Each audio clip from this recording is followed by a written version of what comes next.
이 남자와 그의 새로운 절친은 생애 처음으로 선종의 입문시험을 치르는 중이었다. 하지만 도착하자마자 눈앞에 펼쳐진 광경에 두 사람은 턱이 빠질 뻔했다. 시험을 주관하는 아름다운 선녀가 얼마 전까지 그들과 같은 마차를 타고 왔기 때문이다. 그때 그들은 정말이지 그녀가 평범한 지원자인 줄로만 알았다. 그래서 순수한 호의로 거금을 들여 산 시험 문제의 비밀을 하나도 빠짐없이 털어놓고 말았던 것이다. 그녀가 총괄 시험관일 줄 누가 상상이나 했겠는가. 두 사람은 그 자리에서 당장 쫓겨날 것이라고 확신했다.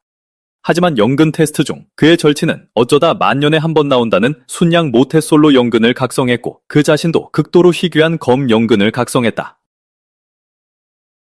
그의 이름은 육양. 이 세상에 온 지 벌써 10년이 넘었다. 오늘은 그가 처음으로 선종 입문 시험을 치르는 날이었다.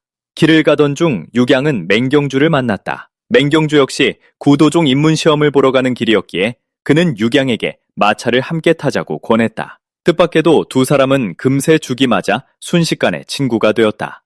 가는 길에 갑자기 폭우가 쏟아졌고 두 사람은 믿을 수 없을 만큼 아름다운 여인과 우연히 마주쳤다. 이미 구도종 산자락에 도착해 있었기에 두 사람 모두 그녀 역시 지원자일 것이라 생각했다. 그래서 비를 피하도록 그녀를 마차 안으로 초대했다. 여인은 거절하지 않았다.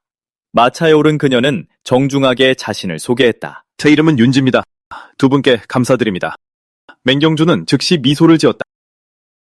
이것도 인연이군요. 육형과 저는 마침 구도종의 입문시험에 대해 이야기하던 참이었습니다. 윤낭자, 당신도 한번 들어보시죠. 꽤 쓸모가 있을 겁니다. 그러고는 자신이 들은 모든 정보를 술술 털어놓기 시작했다. 구도종은 5대 선종 중 하나로 제자 모집 기준이 잔혹할 정도로 엄격했다. 첫째, 지원자는 16세 미만이어야 했다. 둘째, 연근이 너무 약해서는 안 됐다. 마지막으로 두 가지 시험을 통과해야만 했다. 첫 번째 시험은 선택에 관한 것이었다.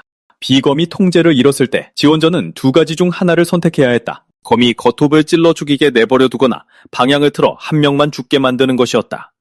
두 번째 시험은 정직함에 관한 것이었다. 지원자는 진실과 거짓을 구별할 수 있는 거울 앞에 서야 했다. 모든 질문에는 거짓 없이 오직 진실로만 답해야 했다.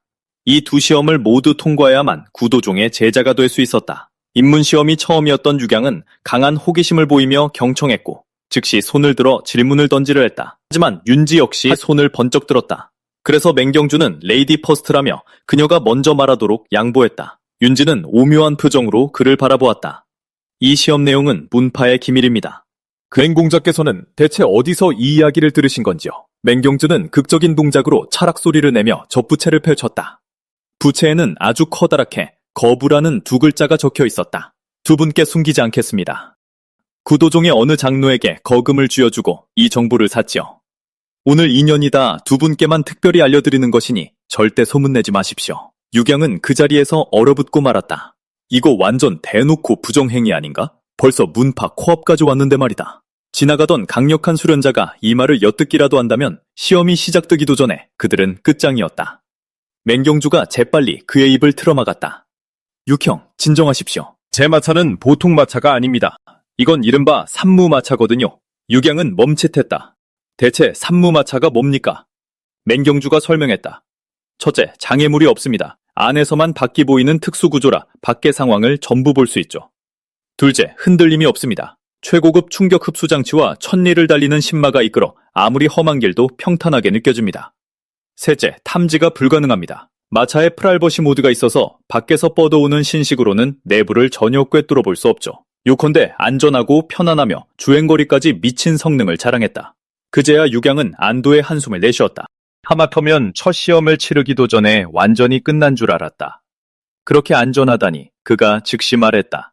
맹형, 그럼 더 자세히 좀 말해주시죠. 이왕이면 무조건 합격하는 비법으로 알려주십시오. 맹경주와 윤지는 동시에 말문이 막혔다. 둘은 육양이 꽤나 올곧은 놈인 줄 알았건만 알고 보니 그저 들킬까봐 겁먹은 것뿐이었다. 얼마 지나지 않아 두 사람은 구도종에 도착했다. 문파를 수호하는 대진 안으로 발을 들이는 순간 육양과 맹경주는 완전히 넋을 잃고 말았다.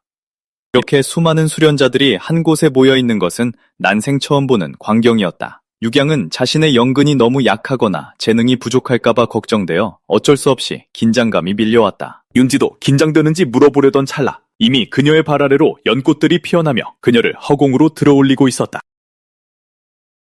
그녀는 군중을 가로질러 구도종의 핵심 제자들 사이에 내려앉았고 모든 제자가 그녀를 향해 공손히 고개를 숙였다. 그런 다음 윤지는 군중을 향해 말했다. 기다려주셔서 감사합니다. 저는 구도종의 대사저이며 이번 시험에 총괄을 맡게 되었습니다. 지금부터 시험이 공식적으로 시작됨을 알립니다. 그 말을 마친 후 그녀는 다 안다는 듯한 옅은 미소를 지으며 이쪽을 힐끗 쳐다보았다. 충격에 얼어붙은 육양과 맹경주를 향해 말이다. 육양의 머릿속에는 단 하나의 생각만이 맴돌았다. 끝났다. 완전히 끝장났다. 시험관 바로 앞에서 어떻게 부정행위를 할지 신나게 떠들어댄 꼴이었다. 이쯤 되면 그냥 제 발로 무덤을 판 거 아닌가? 그는 초조하게 맹경주를 바라보았다. 맹형, 당장 우릴 내쫓진 않겠죠? 그러나 맹경주의 눈동자는 순식간에 투지로 불타올랐다. 뭘 그리 겁내십니까? 정말로 쫓겨난다면 이 굴욕을 원동력 삼으면 됩니다. 미친 듯이 수련하고 끊임없는 기운을 만나 하늘로 날아오른 뒤 언젠가 5대 선종 모두가 우릴 우러러보게 만드는 겁니다. 하지만 육양은 여전히 불안한 마음에 대사저 윤지를 다시 올려다보았다. 아직 그들을 폭로하지 않은 걸 보면 기회가 남아있다는 뜻이었다. 어찌됐든 이번 시험은 육양이 이번 생에서 운명을 바꿀 수 있는 단 한 번의 기회였다. 그래서 두 사람은 서로 어깨동무를 한 채 억지로 줄 사이에 끼어들었다. 연근 테스트를 담당하는 이는 대불범이었다. 그의 방식은 꼭 진맥을 짚는 노의원과 같았다. 손목에 두 손가락을 올리는 것만으로도 사람의 자질을 정확하게 꿰뚫어 보았다. 수와 목에 이중 연근을 가진 것으로 밝혀져 가뿐히 통과하는 지원자들도 있었다. 현공사에서 온 어린 승려는 단번에 간파당해 곧장 집으로 돌아가라는 권유를 받았다. 어떤 이는 극히 희귀한 고대 야만족의 혈통을 가진 것으로 밝혀져 그 자리에서 합격했다. 멍징저우의 차례가 되었다. 다이부파는 처음엔 큰 기대를 하지 않았지만 그의 검지와 중지가 멍징저우의 손목에 닿는 순간 두 눈이 휘둥그레섰다. 이건 무려 솔루견 연근이잖아. 멍징저우는 그 자리에서 폭발하여 탁자를 쾅쾅 내리쳤다. 솔루견 연근이라니. 그게 도대체 무슨 소리야? 그럼 나보고 평생 모태솔로로 살라는 뜻이야? 내가 아는 게 없다고 해서 사기칠 생각 마. 그때 윤지의 차분한 목소리가 들려왔다. 다이 사제가 너에게 거짓말을 하는 게 아니란다. 너는 확실히 솔루겐 연근을 가졌어. 비록 그게 정식 명칭이긴 하지만 말이야. 수련계에서는 보통 그것의 흔한 이름인 순양 연근이라고 부르지. 이 연근은 성질이 지극히 굳세고 양기를 띠고 있어서 귀신과 악령들의 천적이란다. 네가 순양의 몸을 잘 보존한다면 너의 수련은 비약적으로 발전할 거야. 하지만 그걸 잃게 되면 네 수련도 그만큼 빠르게 무너져 내리겠지. 합격이다. 다음 관문으로 넘어가렴. 그 말을 듣고도 멍징저우는 전혀 기쁘지 않았다. 가문에서 연근을 시험한 뒤 부모님이 그에게 남동생이 갖고 싶은지 여동생이 갖고 싶은지 물어보셨던 이유가 다 있었던 것이다. 다음은 누양의 차례였다. 다이부파는 다시 한번 춘적에 빠졌다. 이건 무려 천부적인 검이잖아. 누양은 즉시 그의 말을 끊고 소리쳤다. 흔한 이름으로 말해. 다이부파는 머쓱하게 말을 멈췄다. 너는 검연근을 가졌다. 그것은 비할 데 없이 날카롭고 공격에 가장 뛰어나지. 루양은 원망을 가득 품고 돌아서며 속으로 생각했다. 천박한 건 네 녀석이겠지. 곧 그는 대나무 숲에 도착했다. 멍징저우가 신이 나서 다가와 물었다. 형님, 무슨 연근을 받았어? 형님 연근이 평범하더라도 우리는 여전히 친구야. 루양은 자신이 생각하기에 아주 멋진 자세를 취하며 차분하게 말했다. 양연근. 멍징저우는 즉시 고개를 돌리며 가슴을 부여잡았다. 형님이 잘된 것이 기쁘면서도 묘하게 패배감이 드는 이 감정은 너무나도 강렬했다. 루양은 앞으로 다가가 그의 등을 토닥이며 위로했다. 그러니까 형제가 고생하는 건 싫지만 그렇다고 나 혼자 잘 먹고 잘 사는 꼴도 보기 싫다는 거지. 곧 윤지 사조가 모두의 앞에 나타나 가볍게 한마디를 던졌다. 지금부터 두 번째 시험을 시작합니다. 그녀의 말이 끝나기가 무섭게 짙은 안개가 갑자기 주변에 퍼지기 시작했다. 노양은 이 시험이 모두를 흩어놓으려는 의도임을 알아채고 멍징저우를 향해 말했다. 맨형, 멀지 않은 곳에서 다이부파는 이번 지원자들을 바라보며 윤지에게 한숨을 쉬며 말했다. 올해는 꽤 유망한 후배들이 많군요. 그들이 두 번째 관문에서 떨어진다면 정말 안타까울 겁니다. 고대 야만족 혈통을 가진 그 친구는 마음이 순수하죠. 그리고 순양연근과 검연근을 가진 저 두 소년도 꽤 훌륭해 보입니다. 한눈에 봐도 아주 정직한 사람들이란 걸 알 수 있습니다. 윤지는 생각하지 않을 수 없었다. 그녀는 마차 안에서 그 둘이 어떻게 부정행위를 할지 의논하는 걸 너무나도 생생하게 봤기 때문이다. 그럼에도 그녀는 사람들 앞에서 그들을 폭로하지 않았다. 대신 그녀는 갑자기 물었다. 다이사제, 최근에 어느 장로님이 돈이 궁하신지 아나? 다이부파는 당혹스러운 표정을 지었다. 전혀 못 들었는데요. 왜 그러십니까, 사저? 윤지는 차분하게 대답했다. 어느 장로님이 20년 전 우리 시험 문제를 팔아넘겼다는 소문을 들었거든. 이내 구도종의 두 번째 시험이 공식적으로 시작되었다. 이 관문은 정직함과 탐욕을 시험하는 것이었다. 가장 먼저 들어간 지원자는 고대 야만족의 혈통을 지닌 몽구였다. 그는 낡아 빠진 도끼를 들고 강가에 섰다. 가볍게 도끼를 한번 휘두르자 낡은 도끼가 그의 손에서 미끄러져 강물 속으로 빠지고 말았다. 다음 순간 물속에서 보글보글 거품이 일더니 신성 같은 기운을 뿜어내며 우아한 강혜정령이 모습을 드러냈다. 젊은이, 나는 강혜정령이라네. 네가 방금 떨어뜨린 것이 이 낡은 도끼냐? 아니면 영물인 산을 가르는 도끼냐? 그것도 아니면 선계무기인 하늘을 가르는 도끼냐? 몽구는 생각할 겨를도 없이 불쑥 대답했다. 낡은 도끼입니다. 강혜정령은 미소를 지었다. 참으로 정직한 젊은이로고 그렇다면 이 세 자루의 도끼를 모두 내게 주마. 그렇게 몽구는 가볍게 두 번째 관문을 통과했다. 결계 밖에서 지켜보던 다이부파는 대단히 흡족한 표정을 지었다. 그는 고대 야만족 혈통과 순수한 마음을 가진 몽구라면 이 관문을 무조건 통과할 것이라 확신했었다. 알고 보니 이 시험을 통과하는 조건은 세 자루의 도끼를 모두 얻는 것이었고 그 방법은 강희정령의 질문에 정직하게 대답하는 것이었다. 곧 누양의 도끼도 강물에 빠졌고 강희정령이 다시 나타났다. 젊은이, 나는 강희정령이라네. 네가 방금 떨어뜨린 것이 이 낡은 도끼냐? 아니면 영물인 산을 가르는 도끼냐? 그것도 아니면 선계무기인 하늘을 가르는 도끼냐? 누양의 시선이 세 자루의 도끼를 훑고 지나가더니 마치 바보를 쳐다보는 듯한 눈빛으로 강혜정령에게 향했다.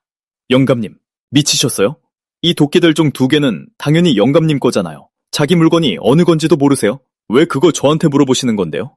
강혜정령의 미소가 굳어졌고 잠시 동안 그는 어떻게 대답해야 할지 전혀 갈피를 잡지 못했다. 그는 결국 누양의 논리에 말려들어 대답할 수밖에 없었다. 내 도끼 두 자루가 어느 것인지 정말로 모르겠다. 경계하는 눈빛으로 그를 응시했다. 그럼 제가 도끼 하나를 골랐을 때 갑자기 기억이 났다면서 자기 도끼 두 자루가 뭔지 알겠다고 하시면 안 됩니다. 강희정령은 자신만만하게 맹세했다. 절대 그럴 일은 없을 거다. 그래서 루양은 더 자세히 보겠다며 세 자루의 도끼를 모두 이리 가져와 보라고 했다. 하지만 세 자루의 도끼가 모두 루양의 손에 들어오자 그는 곧바로 화제를 돌렸다. 방금 저한테 뭐라고 물으셨죠? 강희정령은 반사적으로 대답했다. 네가 방금 떨어뜨린 것이 이 낡은 도끼냐? 영물인 산을 가르는 도끼냐? 아니면 선계무기인 하늘을 가르는 도끼냐? 그 말이 정령의 입에서 떨어지는 순간 루양은 세 자루의 도끼를 한꺼번에 강물 속으로 던져버렸다. 죄송하게 됐네요. 이제 제가 떨어뜨린 도끼는 이 세 자루 전부입니다. 강희정령은 몹시 분노했다. 그는 이빨을 빠득빠득 깔 정도였지만 규칙을 바꿀 수는 없었기에 어쩔 수 없이 루양을 통과시켜 주어야 했다. 멍징저우의 차례가 되었을 때 그는 도끼가 강에 빠지자마자 그 뒤를 따라 바로 물속으로 뛰어들었다. 강희정령은 완전히 얼어붙어 버렸다. 이런 황당한 짓거리는 그도 난생 처음 보는 것이었다. 마침내 정신을 차렸을 때 그의 표정은 즉시 일그러졌다. 알고 보니 이 관문의 규칙은 단순했다. 평범한 물건이 강에 떨어지기만 하면 범품, 영품, 선품의 세 가지 버전으로 나뉘어 나타났다. 세 사람의 형상이 강에서 천천히 솟아올랐고 그들 모두 맹경주와 완전히 똑같이 생겼다. 오직 그들의 기운만이 완전히 다를 뿐이었다. 하나는 신선 맹경주였다. 하나는 대수도자 맹경주였고 마지막은 그저 평범한 인간인 맹경주 본인이었다. 세 명의 맹경주가 동시에 다 내놓으라고 말했고 그렇게 도끼 세 자루는 모두 그의 차지가 되었다. 맹경주는 시험을 수월하게 통과한 뒤 펄쩍펄쩍 뛰며 루양에게 다가갔다. 루형, 나 통과했어. 루양 역시 크게 기뻐했고 두 사람은 어깨동무를 하며 다음 시험장으로 향했다. 구도중 제자들은 두 번째 시험을 통과한 루양과 맹경주를 보며 한참 동안이나 말문을 잃었다. 운지 역시 불길한 예감이 들었다. 이 두 사람이 정말로 구도종에 들어온다면 문파에 두 번 다시 평화는 없을 것 같았다. 바로 그때 두 번째 시험을 담당하던 강희정령이 씩씩거리며 다가왔다.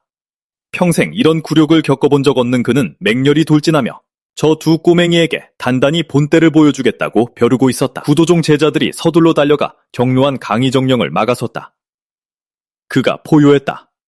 날 막지 마. 저 녀석들 팔다리를 부러뜨리고 다시 붙인 다음 100번은 더 잘라버릴 테다. 결국 다이부판이 직접 나서서 그를 진정시켜야만 했다. 강희정령 선배님, 부디 안심하십시오. 세 번째 시험은 제가 직접 설계했습니다. 그 시험이 분명 저 두 녀석에게 뼈저린 교훈을 줄 겁니다.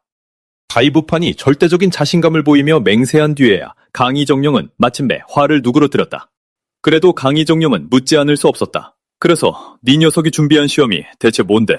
다이부판이 자신만만하게 손바닥을 펼치자 그 위에 작은 산 하나가 나타났다. 이 물건의 이름은 문심산입니다. 문파의 장로님들이 정연하신 아주 신비로운 법보죠. 문심산에서는 신선이든 필부든 모두 평등해지며 모든 이의 신체 조건이 하나로 통일됩니다. 모두가 산기슭에 도착하자 부판이 확신에 찬 목소리로 말했다. 선배님, 저 두 녀석이 고통받는 모습이나 지켜보시죠. 다이부판이 마지막 시험의 규칙을 설명하기 시작했다. 여러분이 해야 할 일은 이 문심산을 오르는 것입니다. 더 높이 오를수록 여러분의 정신력이 그만큼 강하다는 것을 증명합니다. 이 시험에는 시간 제한이 없습니다. 마법 법보나 도구 역시 자유롭게 사용하셔도 됩니다. 50번째 계단에 도달하기만 하면 합격입니다. 그의 말이 끝나기가 무섭게 만구가 가장 먼저 앞으로 나섰다. 처음 10계단은 그에게 쉬웠지만 29번째 계단에 도달했을 무렵에는 이미 등줄기로 땀이 흘러내리기 시작했다.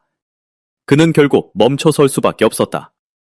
거칠게 숨을 헐떡이며 계단에서 쉬는 만구의 그토록 고전하는 모습을 보자 모두가 즉시 이 산을 오르는 것이 결코 쉽지 않다는 것을 깨닫고 가슴이 철렁 내려앉았다. 맹경주 역시 이번 시험에 대한 뾰족한 수가 없었기에 루양에게 자신의 정심결을 가르쳐주어 적어도 그의 마음을 흔들림 없이 유지하게 도와주려 했다. 하지만 루양은 고개를 저으며 거절했다.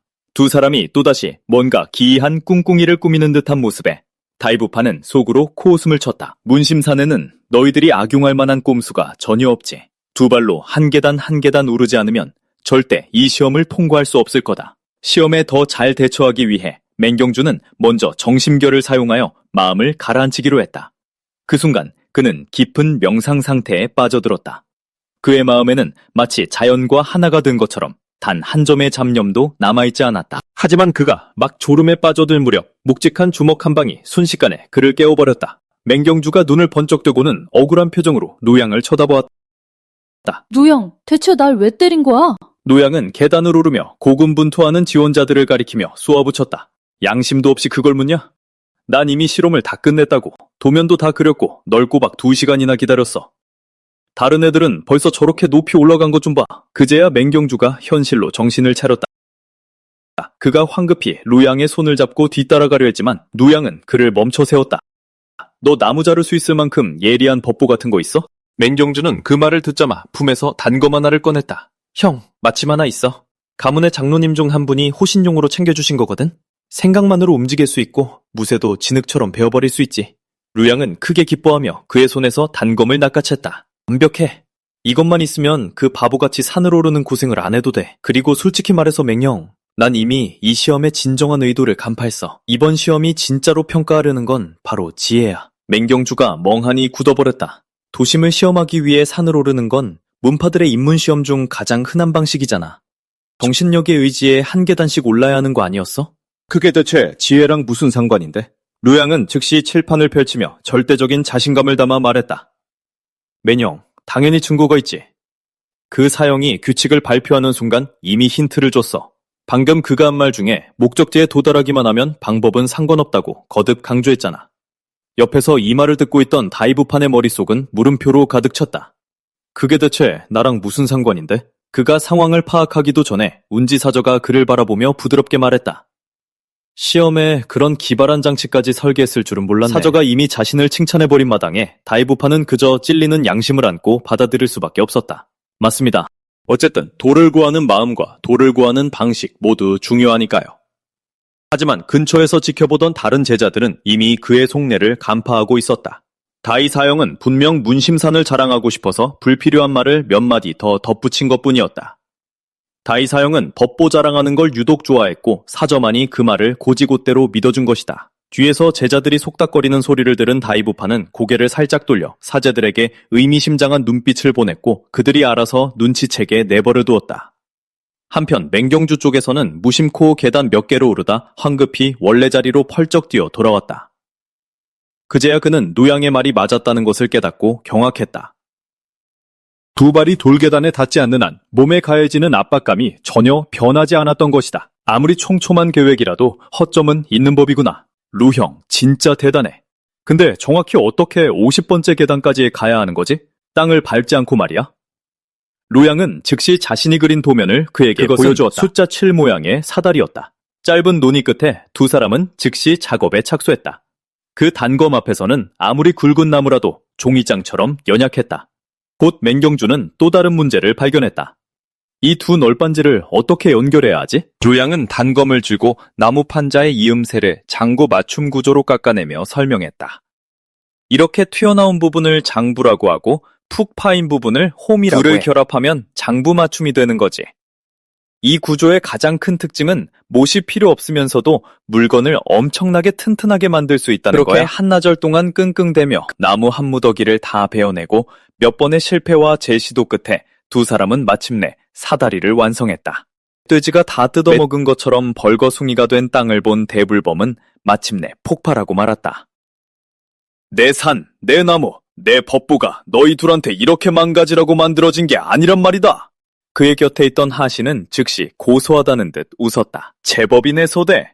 동문을 위해 인재를 선발하겠다고 문심산 규칙의 허점을 노출한 것도 모자라 이렇게 커다란 숲까지 희생하다니. 숭고하군 그래. 심지어 윤지대사저마저 고개를 살짝 돌리며 그를 칭찬했다. 대불범, 수고 많았어. 대불범은 꾹 참고 넘어갈 수밖에 없었다. 당연히 해야 할 일을 했을 뿐입니다.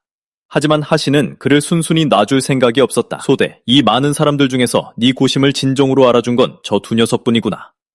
앞으로 저 녀석들을 아주 잘 보살펴줘야겠어. 하신은 그렇게 말하며 미를 가리켰다. 저기 벌써 사다리에 올라탔네. 그 순간 육양은 사다리 위에서 애벌레처럼 기어가고 있었다. 맹경주가 혼란스러운 얼굴로 그를 쳐다보았다. 육형, 혹시 고수공포증 있어? 육양이 고집스럽게 대답했다.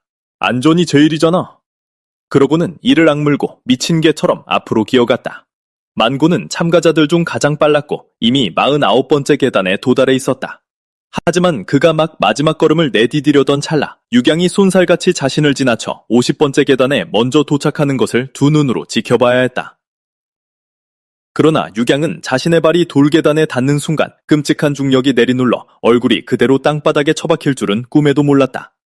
그럼에도 육양은 고통을 참고 뒤따라오는 맹경주에게 경고하려 했지만 이미 너무 늦은 후였다. 맹경주 역시 땅바닥과 진한 인사를 나누게 되었다. 하지만 과연 육양과 마음이 통하는 최고의 단짝다웠다. 얼굴이 피투성이가 되었음에도 불구하고 그는 잊지 않고 가장 먼저 축하 인사를 건넸다. 육형, 1등한 거 축하해. 그렇게 두 사람은 1등과 2등을 차지했고 만구는 아쉽게 3등에 머물러야 했다. 마음을 진정시킨 육양은 계단에 주저앉더니 아래에 있는 사람들을 향해 소리쳤다. 미래의 동문 여러분, 할 수 있습니다. 맹경주도 그 열기에 전영되어 팔을 번쩍 치켜들고 외쳤다. 다 같이 응원하자고 만고까지 합세해 함께 소리치기 시작했다. 그들의 응원이 정말로 모두에게 영감을 준 것일까? 참가자들이 하나둘 괴성을 지르며 힘을 쥐어짜더니 마침내 50번째 계단 위로 돌진해 왔기 때문이다. 이 광경을 지켜보던 대불범은 입가에 옅은 미소가 번지는 것을 막을 수 없었다. 저 두 녀석, 제법 재미있단 말이야. 윤지대사저의 서늘한 표정은 거의 변함이 없었다. 그녀는 그저 조용히 긍정하며 동의를 표할 뿐이었다. 방금 육양과 그의 좋은 형제는 오로지 자신들의 힘으로 구도종 입문시험을 무사히 통과했다. 윤지의 고운 손길 한 번에 안개가 허공으로 피어오르며 구름을 빚어냈고 모두의 몸을 들어올렸다. 구름 위에 선 사람들은 구도종 내부의 장엄한 풍경에 넋을 잃고 말았다. 육양의 든든한 형제로서 맹경주는 당연히 이 절경을 함께 감상하자고 그를 부르고 싶었다. 하지만 맹경주가 고개를 돌렸을 때 그는 육양이 구름 위에서 사시나무 떨듯 떨고 있는 것을 발견했다. 맹경주는 기가 차서 헛웃음을 터뜨리지 않을 수 없었다. 육양의 고소공포증을 고쳐주겠다며 그를 다짜고짜 구름 가장자리로 끌고 갔지만 육양은 문어처럼 맹경주에게 찰싹 달라붙어 죽어도 떨어지지 않으려 했다. 어쩔 수 없이 맹경주가 강제로 그의 눈꺼풀을 비집어 열었다. 육형, 구도종의 이 아름다운 풍경 좀 똑똑히 보라고. 육양이 마침내 용기를 내어 구름을 뚫고 솟아오른 험준한 산봉우리들을 바라보았을 때 허공에 울려 퍼진 건 단 한마디뿐이었다. 젠장. 윤지대사전은 차분하게 구도종에 대해 소개하기 시작했다. 구도종의 핵심은 9개의 봉우리로 이루어져 있다. 그중 정중앙에 있는 것이 종주님이 머무시는 천문봉이다. 나머지 8개의 봉우리는 8장로님들의 차지다. 그 외에도 종문의 실현장으로 쓰이는 봉우리가 있고 제자들이 수련하는 장소로 쓰이는 봉우리도 있다. 물론 몹시 위험한 금지구역도 존재하지. 앞으로 한 달 동안은 너희들 자유롭게 종문을 둘러보아라. 한 달 뒤 너희 각자는 장로 중 한 분을 스승으로 모셔야 한다. 물론 장로님이 너희를 제자로 받아들일 마음이 있으신지에 달려있지만 말이다. 그 말을 들은 만고가 즉시 물었다. 장로님들만 선택할 수 있습니까? 종주님을 스승으로 모실 수는 없습니까? 윤지대사전은 고개를 살짝 돌리며 가능하다고 대답했지만 곧바로 덧붙였다. 다만 종주님께선 제자를 가르치는 걸 원체 좋아하지 않으셔서 성공할 확률은 극히 희박할 거다. 한편 천문봉의 회의장 내부에서는 매끄러운 수경 하나가 허공에 떠 있었다. 법술의 힘으로 수경은 지금까지 치러진 3가지 시험의 모든 과정을 비춰주고 있었다. 8명의 인형이 그 장면을 지켜보며 고개를 끄덕이기도 하고 젖기도 했으며 참가자들에 대해 칭찬이나 꾸중을 들어놓으며 열띤 토론을 벌였다. 저 만고라는 녀석은 순수한 고대 야만족의 핏줄이군. 또래 중에선 적수가 없을 저 무식한 힘 좀 보게. 내 명맥을 잇기에 아주 안성맞춤이야. 저 우화선체는 모든 법술의 면역이지. 저런 체질은 참으로 오랜만에 보는군. 이호연은 화영근을 가졌어. 단약조제나 법보연성에 아주 훌륭한 싹수야. 성격이 너무 불같은 게 흠이긴 하지만 이장로 백원이 곁에 있는 사람에게 고개를 돌리며 말했다. 저 맹시가문 꼬맹이랑 육양 역시 인류인재들입니다. 시험을 통과한 방식도 아주 창의적이고요. 큰형님께서 수고스럽더라도 저 녀석들을 걷어보시는 게 어떻습니까? 대장로 김종현은 팔짱을 낀 채 대꾸했다. 저 두 녀석이 그렇게 마음에 들면 둘째 네가 직접 거두지 그러냐. 백원이 즉시 쏘아붙였다. 형님은 제자도 딱 한 명뿐이고 그 제자조차 이미 형님의 훈련을 다 끝마친 상태지 않습니까? 이대로 아무것도 안 하고 은퇴할 때까지 날로 먹을 작정이십니까? 대장로가 단박에 손을 내저으며 그를 쫓아냈다. 썩 꺼져. 저 사구뭉치 두 놈을 들이는 순간 남은 평생 편안한 날은 물 건너가는 거다. 난 그저 무사히 은퇴하고 싶을 뿐이라고. 네가 데려가거라, 아우야. 그 말을 들은 이 장로는 하마터면 이성을 잃고 폭발할 뻔했다. 이 영감탱이가 당신부터 내 제자로 받아버릴까 보다. 8장로 모두 겉으로는 서로 극진히 양보하는 척했지만 이 최상급 연근을 지닌 두 천재를 마주하고도 단 한 명조차 그들을 제자로 들이고 싶어하는 기색을 보이지 않았다. 바로 그 순간 수경의 화면 속에서 윤지가 육양과 맹경주만을 따로 남겨두고 있었다. 두 사람은 아까 꼼수를 쓰려 했던 일로 윤지 대사조가 벌을 내릴까봐 극도로 긴장하고 있었다. 한참 동안 두 사람을 응시하던 윤지가 천천히 입을 열었다. 너희 둘 다 시험을 통과하고 심지어 상위권에 오를 줄은 몰랐지만 자만하지 마라. 고대 야만족의 피를 이은 만고, 너희 뒤에 있던 우화선체의 도요엽, 화영근을 지닌 이호연 모두 너희에게 결코 뒤지지 않는 인재들이다. 맹경주는 인재라는 단어를 듣자마자 순식간에 엄청난 자신감으로 가득 찼다. 우화선체는 단일 연금보다 훨씬 더 희귀한 체질이잖아. 그런데 대사조께선 도요엽이 우리보다 뒤에 있다고 하셨지. 그건 대사조께서 우리를 훨씬 더 높게 평가하신다는 뜻이 분명해. 육양은 어쩔 수 없다는 듯 해명했다. 대사조께서 말씀하신 게 첫 번째 시험 때 줄을 서면서 우화선체가 우리 뒤에 서 있었다는 뜻인 것 같은데 맹경주의 얼굴이 순식간에 화끈 달아올랐다. 아, 그런 뜻이었어? 그들의 터무니없는 착각을 지켜보던 대사조의 어조가 한층 진지해졌다. 비록 너희 둘의 성과가 뛰어났다한들 자만하거나 안일해져서는 안 된다. 지금부터는 현실에 발을 굳게 딛고 오만함과 주급함을 경계해야 할 것이다. 아까 너희가 마차를 태워주기도 했으니 두 사람에게 기회를 하나 주마. 맹경주, 넌 순양 연근을 지니고 있다. 기혈이 흘러넘쳐 귀신이나 암령들에게는 그야말로 천적과도 같지. 8장로님 중에서도 제3장로님께서 이 길을 가장 잘 이해하고 계시니 그분을 스승으로 모시는 게 좋을 거다. 루양, 너는 검연근을 지녔으니 타고난 검도의 씨앗이라 할 수 있지. 우리 구도종에서 검술이 가장 뛰어나신 분은 바로 나의 스승님이자 종주님이시다. 너는 종주님을 스승으로 모시도록 해라. 멍징저우는 뛸 듯이 기뻐하며 서둘러 감사 인사를 올렸다. 하지만 루양은 마음속에 피어오른 의문을 즉각 입 밖으로 꺼냈다. 하지만 사저, 종주님께선 제자 가르치는 걸 전혀 좋아하지 않으신다고 방금 윤지사저는 말씀하시지 않았습니까? 가볍게 손을 내저었다. 제자를 드리는 일이라면 내가 스승님을 대신해 결정할 수 있단다. 윤지사저가 떠난 후 루양과 멍징저우는 각자의 동부동부로 향했다. 방금 사저가 한 말로 미루어 보아 제자가 스승을 고르는 게 아니라 앞으로 한 달간 장로님들께서 모두의 기량을 지켜본 뒤 직접 제자를 선택하실 게 분명했다. 멍징저우가 루양을 향해 고개를 돌리며 물었다. 그럼 저 영감님들 눈에 띄려면 우린 어떻게 해야 할까? 루양이 잠시 생각하더니 대답했다. 연기를 할 수도 있겠지만 그러면 장로님들의 판단을 흐리게 될 거야. 만약 스승님을 잘못 만나서 우리한테 맞지도 않는 수련법을 배정받게 된다면 그야말로 큰일 나는 거지. 멍징저우는 단박에 알아차렸다. 그러니까 한마디로 평소 하던 대로 하자는 거잖아. 그런데 뭐하러 그렇게 길게 주절거린 거야? 다음 날 아침 루양은 일찌감치 눈을 떴다. 그는 자신의 이름이 새겨진 신분패와 신입 제자들을 위해 특별히 준비된 지도를 챙겨들었다. 아침 내내 문파 안을 헤맨 끝에 그는 마침내 장서각을 찾아냈다. 정오가 다 되어갈 무렵 한 사형이 입구를 지키고 있었다.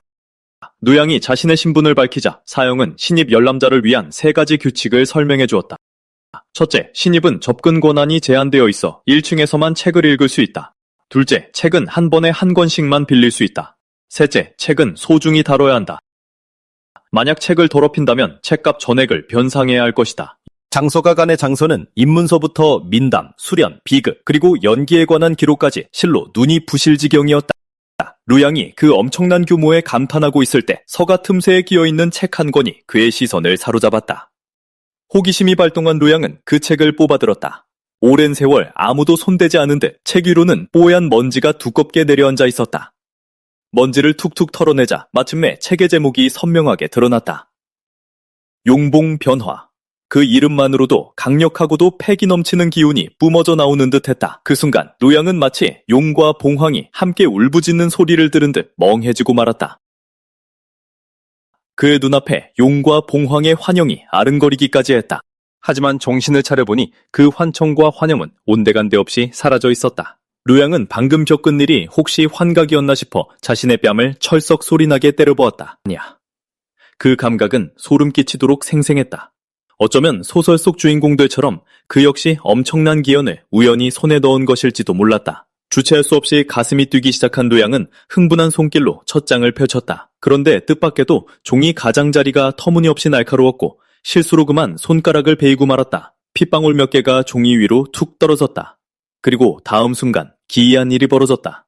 오래된 고서에서 갑자기 금빛이 뿜어져 나오더니 마치 봉인된 무언가가 터져 나올 것만 같았다. 루양은 심지어 어떤 강력한 존재가 자신을 빤히 노려보는 듯한 시선까지 느꼈다.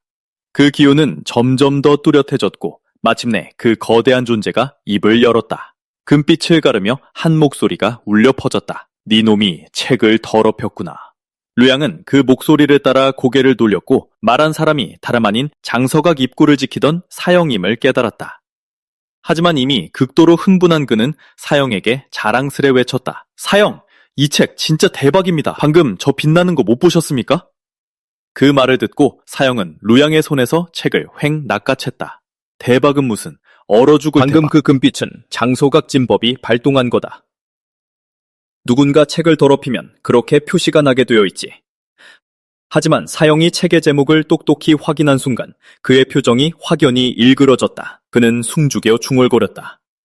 이게 그 전설의 금서란 말인가? 이런 불온 서적은 진작에 싹 다 치워져 불태워진 줄 알았는데 도대체 어떤 놈이 여길 숨겨둔 거야? 그 말을 들은 루양의 심장엔 다시금 불을 지핀 듯 흥분이 차올랐다. 자신의 운이 이토록 좋을 줄은 상상도 하지 못했다. 장서각에 발을 들이자마자 고대의 금서를 발견하다니. 그래서 그는 다급하게 물었다. 사형, 대체 이 책의 정체가 뭡니까? 낯빛을 몇 번이나 붉히고 흐리기를 반복하더니 마침내 설명해 주었다. 이건 용과 봉황의 교적 과정을 아주 적나라하고 상세하게 기록해놓은 책이다. 그 내용이 너무 나쁘끄러울 정도로 노골적이라 용족과 봉황족이 합동으로 항의 서한을 넣는 바람에 금서로 지정됐지. 루양은 그 순간 꿀먹은 벙어리가 되었다. 그러니까 결론은 그저 기상천외한 성인물에 불과했던 것이다. 자신은 무슨 엄청난 기연이라도 얻은 줄 착각하고 있었으니 그 순간 노양은 책을 더럽히면 변상해야 한다는 규칙이 퍼뜩 떠올랐다. 그래서 그는 뻔뻔하게 미소 지으며 물었다. 사형, 초범인데 이번 한 번만 슬쩍 눈 감아주시면 안 될까요? 사형의 눈초리가 심하게 파르르 떨렸다. 그러더니 그는 소리 없이 그 책을 자신의 소매 속으로 쓱 밀어넣었다. 용봉 변호라니 그게 무슨 소리냐. 우리 구도종은 하늘을 우러러 한 점 부끄럼 없는 정파의 표본이거늘 어찌 그런 망측한 금서를 가지고 있겠느냐. 허튼 소리 하지 마라. 입 한 번 잘못 놀렸다간 용족과 봉황족 모두의 심기를 거스르게 될 테니. 노양은 단번에 상황을 파악했다. 사형은 그 책의 존재 자체를 은폐하고 싶어하는 눈치였다. 사형은 그 책에 그곳의 가장 거대한 세력은 대하왕조였고 가장 강력한 문파는 구도종을 비롯해 정파의 선두에 선 5대 선문이었다. 그들 외에도 피와 사륙을 위해 살아가는 마수들이 존재했는데 이들은 요족보다도 훨씬 더 끔찍한 재앙을 몰고 다녔다. 대륙의 동쪽에는 드넓은 바다가 펼쳐져 있었고 그곳에선 곤붕 같은 고대의 혼돈수들이 이따금 모습을 드러내곤 했다. 서쪽에는 황금 불국이 자리 잡고 있었으며 모래알 만큼이나 많은 사원들이 지어져 있었다. 남쪽은 요족이 지배하는 요역이었다. 용족과 봉황족은 그곳의 절대적인 지배자였고 대하왕조와 빈번하게 충돌을 일으켰다. 북쪽에는 극북의 땅이 있었다. 만년설이 녹지 않는 동토로 사람의 발길이 거의 닿지 않는 불모지였다. 오직 극한의 힘을 지닌 종족들만이 그곳에 서식했다. 저녁이 되어 배에서 꼬르륵 소리가 요동치고 나서야 루양은 자신이 온종일 굶었다는 사실을 깨달았다. 그 무렵 장소각 입구를 지키던 사형은 어느새 한 사조로 교대되어 있었다. 루양은 깍듯이 예의를 갖춰 물었다. 저기 사조는 어제 갓 입문한 신입제자인데 아직 구도종질이 어두워 뭐 하나만 여쭤보려 합니다. 지도에는 백년봉만 표시되어 있던데요. 혹시 식당이 그쪽에 있습니까? 사조의 시선이 이리저리 흔들렸고 사람과 대화하는 걸 극도로 두려워하는 기색이 역력했다. 그녀는 고개를 푹 숙인 채 기어들어가는 목소리로 중얼거렸다. 새로운 사제구나. 경험자로서 말하는데 식당에서 밥 먹는 건 추천하지 않아. 노양은 살짝 얼어붙었다. 왜요? 식당에 무슨 문제라도 있나요? 노양은 살짝 얼어붙었다. 왜요? 식당에 무슨 문제라도 있나요? 사조가 기운 없는 목소리로 설명했다. 백년봉은 법고연성 전문이고 식당 주방장들도 모두 최고 수준의 연기수사들이거든. 그 사람들은 불 조절에 엄청나게 능숙해. 그들이 만든 찐빵은 산을 뚫을 수 있을 정도야. 쌀알은 암기로 쓸 수 있고 튀긴 꽈배기는 강철 같은 몸도 부술 수 있지. 그 말을 듣자 루양의 등골이 오싹해졌다. 그때 사조가 덧붙였다. 게다가 식당에서 밥을 먹으려면 영석을 내야 해. 사제, 널 보아하니 영석이 있을 만한 사람으로는 안 보이네. 루양은 그 자리에서 무너져 내릴 뻔했다. 단번에 간파당하고 말았던 것이다. 그의 가난뱅이 기운이 그렇게 티가 났던가. 하지만 그의 반응에 대인기피증이 있는 사조는 조금 당황했다. 그녀는 서둘러 부드러운 목소리로 그를 위로했다. 너무 상심하지 마. 구도종의 많은 제자들도 속세 출신이라 밥 문제를 해결할 방법은 다 있어. 단정봉에 한번 가봐. 거기에 폐기된 벽곡단이 좀 있을 거야. 사형들에게 몇 개 달라고 부탁해봐. 단정봉은 단약에 대한 기준이 엄청나게 높거든. 그래서 폐기됐다고 해도 보통은 품질이 기준에 못 미칠 뿐이야. 독을 걱정할 필요는 없어. 무료 벽곡단이 있다는 소리에 루양은 즉시 기운을 차렸다. 전 루양입니다. 감사합니다, 사저. 성함이 어떻게 되시나요? 사저의 얼굴이 살짝 붉어졌고 그녀가 속삭였다. 내 이름은 저우루루야. 저우루루와 헤어진 후 루양은 단정봉에 도착했다. 산기슭에 도착하자마자 그는 짙은 약초 향기를 맡았다. 그는 속으로 감탄할 수밖에 없었다. 전설 속의 복지이자 선산이라는 곳이 이런 느낌이구나. 소문대로 정말 대단한 곳이었다. 생각할 겨를도 없이 루양은 숨을 2번 더 깊게 들이마셨고 마치 그 자리에서 승천할 듯 온몸이 가벼워지는 것을 느꼈다. 하지만 바로 그때 저 멀리서 누군가 다급하게 소리쳤다. 사제, 그걸 들이마시면 안 돼! 불행히도 목소리가 너무 멀어 루양은 제대로 듣지 못했다. 그 사형은 몹시 다급해 보였다. 사제, 당장 귀식수를 써! 할 줄 모르면 코라도 막아! 그 냄새는 단양연성의 실패에서 나온 독가스야! 그것이 기절하기 전 루양이 마지막으로 들은 말이었다. 그는 속으로 욕을 퍼부었다. 뭐 이런 빌어먹을 곳이 다 있어.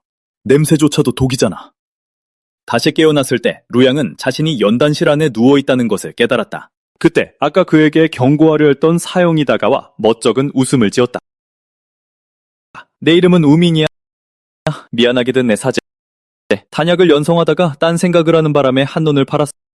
불 조절에 실패해서 실수로 단약을 도구로 연성해버렸지 뭐야. 하지만 걱정하지 마. 내가 항상 실수를 하긴 해도 사람을 독살한 적은 한 번도 없거든. 그 말을 들은 노양은 오히려 더 불안해졌다. 그래서 뭐 어쩌라고. 자기를 독살하지 않은 것에 고마워하기라도 하라는 건가? 갑자기 루양은 뒤통수에 날카로운 통증을 느끼며 물었다. 우사형, 저 멀쩡하다고 하지 않으셨어요? 그런데 왜 뒤통수가 이렇게 아프죠? 우밍은 순간 죄책감 어린 표정을 지었다. 널 업고 돌아오다가 또 한눈을 파는 바람에 실수로 네 머리를 땅에 부딪혔어.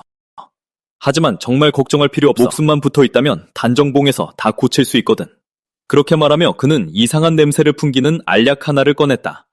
네가 의식을 잃은 동안 널 위해 특별히 연성한 단약이야. 이 세 개의 단약문이 보여? 이게 바로 완벽한 단약의 징표지. 그 시점에서 루양이 감히 그것을 먹을 리 만무했다. 루양이 믿지 않는 것을 보고도 우밍은 화를 내지 않았다. 대신 그는 시범을 보이기 위해 작은 흰 쥐 한 마리를 잡았다.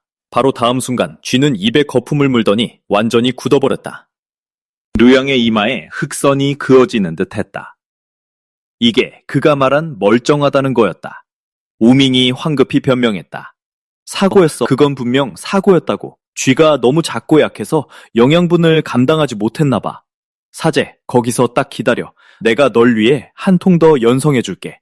노양은 단지 벽곡단을 몇 개 얻으려고 단정봉에 왔을 뿐이었다. 그런데 아직 아무것도 안 했는데 벌써 머리에 붕대를 칭칭 감고 침대에 누워있지 않은가. 여기서 더 뭔가를 주워 먹었다가는 죽음을 자초한 그 용기에 염라대왕조차 칭찬을 아끼지 않을 것이다. 루양은 즉시 우밍을 붙잡고 애원했다. 제발 부탁드립니다. 저 좀 보내주세요. 루양은 너무나 겁에 질린 나머지 동구에 돌아갈 때쯤엔 단정봉을 절뚝거리며 빠져나왔다. 그는 이미 굶주림에 허덕이고 있었다. 곰곰이 생각해보니 마지막으로 밥을 먹은 게 어제 아침이었다. 이쯤 되자 루양은 서 있을 힘조차 거의 없었다. 이쯤 되자 바로 그때 누군가 그의 동부문을 두드렸다. 처음엔 대답하고 싶지 않았지만 결국 노양은 힘없는 몸을 이끌고 밖으로 나가 방문객을 맞이했다. 놀랍게도 밖에는 구도종의 칠장노인 우지자가 서 있었다. 알고 보니 전날 노양이 겪은 비참한 일을 전해들은 칠장노가 필멸자도 치료할 수 있는 진짜 약과 조롱박에 가득 찬 벽곡단을 챙겨온 것이었다. 그는 또한 노양에게 벽곡단이 더 필요하면 절대 우밍에게 다시 부탁하지 말라고 특별히 신신당부했다. 대신 원덕, 천공 혹은 용암에게 부탁하라고 했다. 하지만 그 말을 마친 후 칠장노는 갑자기 멈칫했다. 결국 그는 마음을 바꾸어 말했다. 아니, 앞으로는 그냥 나한테 직접 찾아오는 게 낫겠구나. 그 말을 들은 노양은 즉시 칠장노를 가리키며 따져 물었다. 장로님이 그토록 위험한 제자들을 키우신 거 아닙니까? 그렇다면 당신이 가장 위험한 사람이라는 뜻 아닙니까? 칠장노가 떠난 후 노양은 즉시 돌탁자 위에 놓인 벽곡단으로 시선을 돌렸다. 그는 정말 내키지 않았지만 계속 아무것도 먹지 버틴다면 정말로 굶어 죽을지도 몰랐다. 루양은 일단 벽곡단을 하나만 먹어보기로 남몰래 결심했다. 무언가 잘못되면 즉시 치유단을 삼킬 생각이었다. 벽곡단을 먹은 후 그는 눈도 깜빡이지 않고 치유단을 빤히 노려보았다. 10분 후 노양은 자신이 아주 멀쩡하다는 사실을 깨닫고 기분 좋게 놀랐다. 그뿐만 아니라 입안에 기분 좋은 향기가 맴돌았고 허기진 배도 순식간에 든든해졌다. 그래도 로양은 이 벽곡단이 영양가는 골고루 갖추고 있는지 장기 복용 시 영양실조에 걸리지는 않을지 걱정하지 않을 수 없었다. 하지만 이제 벽곡단이 아주 많았기에 그는 남은 한 달 내내 장서각에서 책을 읽는 데만 집중하기로 했다. 한 달 후 노양은 천문봉의 상천전에 도착했다. 전각 안에는 3개의 위패가 세워져 있었다. 첫 번째는 12만 년 전 구도종을 세운 창시자 상천도인의 것이었다. 두 번째는 10만 년 전 보잘것없던 종문을 거대한 세력으로 탈바꿈시킨 과원천존이었다. 그리고 세 번째는 5만 년 전 쇠퇴해 가던 종문을 다시 전성기로 이끈 한해도군이었다. 노양이 주위를 둘러보고 있을 때 대사저 윤지가 다가왔다. 사저 혼자만 있는 것을 본 노양은 약간 어리둥절했다. 사저, 우리 사부님은 어디 계십니까? 윤지는 3개의 초상화 족자를 툭 던지며 말했다. 사부님은 지금 폐관 수련 중이시다. 내가 사부님을 대신해 너를 제자로 거두고 수련을 지도할 것이다. 네가 본격적으로 수련을 시작하기 전에 우리 계보부터 먼저 소개해주지. 사부님의 제자는 총 4명이다. 너와 나 외에도 네 위로 사형 1명과 사저 1명이 더 있지. 이건 사부님의 초상화다. 사부님께선 규칙이 거의 없으신 분이다. 천지의 공분을 살만한 짓만 저지르지 않는다면 간섭하지 않으시지. 나머지 2 초상화는 네 둘째 사형과 셋째 사절한다. 그러고는 윤지가 누양에게 향 3개를 건네며 말했다. 이건 전음향이다. 네 마음속 생각을 전할 수 있지. 향을 피우고 사부님께 절을 올리면 입문의식은 끝이다. 루양은 눈앞의 흑백 초상화들을 보고 손에 든 향을 번갈아 보았다. 왠지 모르게 등골이 오싹해졌다. 잠시 얼어붙었던 그는 이내 초상화를 향해 절을 올렸다. 사부님, 제자의 절을 받아주십시오. 사형, 사저. 사제가 인사 올립니다. 그러고 나서 루양은 초상화 앞에 작은 향로에 향을 꽂았다. 그리고는 윤지에게 고개를 돌려 주저하며 물었다.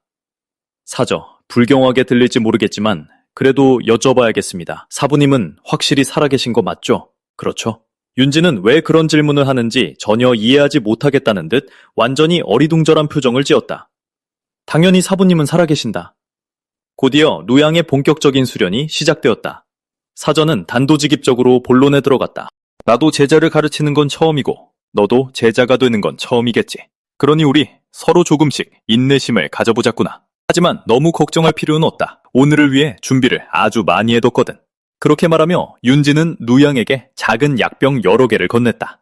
이건 백골단인데 죽은 자를 되살리고 백골에 새살이 돋게 할 수 있지. 이건 위급한 순간에 네 목숨을 구해줄 7급 부도단이다. 그리고 이건 구전 윤회단이야. 이 영약들만 있으면 오히려 죽는 게 더 어려울 거다. 그런 다음 윤지는 가볍게 허공을 가르며 말했다. 검수는 검의와 팔의 힘을 중요하게 여긴다.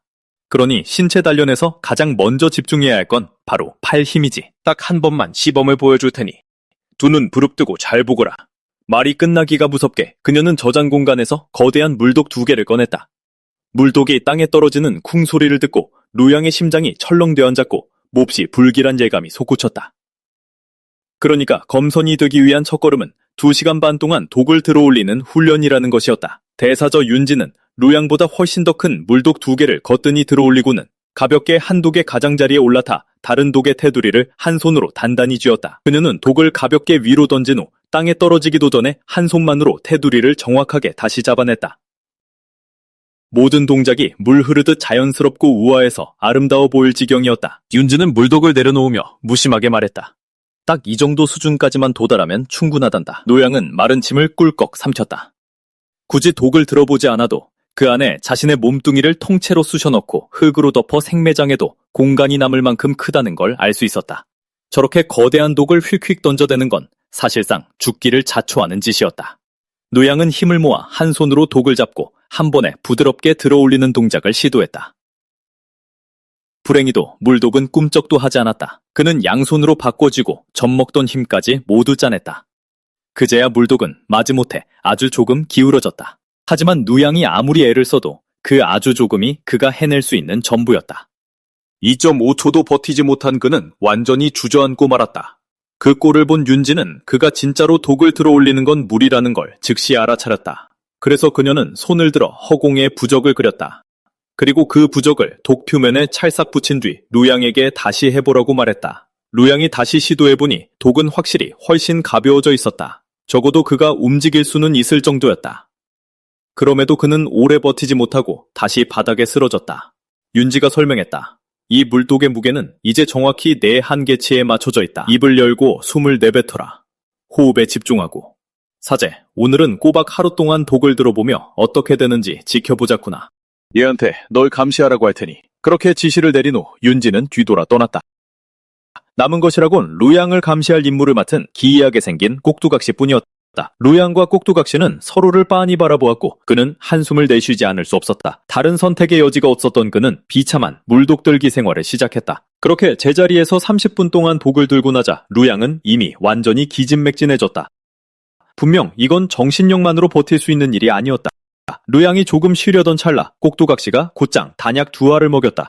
꼭두각시의 말에 따르면 지칠 때마다 단약 2알을 먹고 10분간 회복한 다음 계속 훈련하면 된다고 했다. 그래서 그 단약 덕분에 노양은 단 1초도 게으름을 피울 틈이 없었다.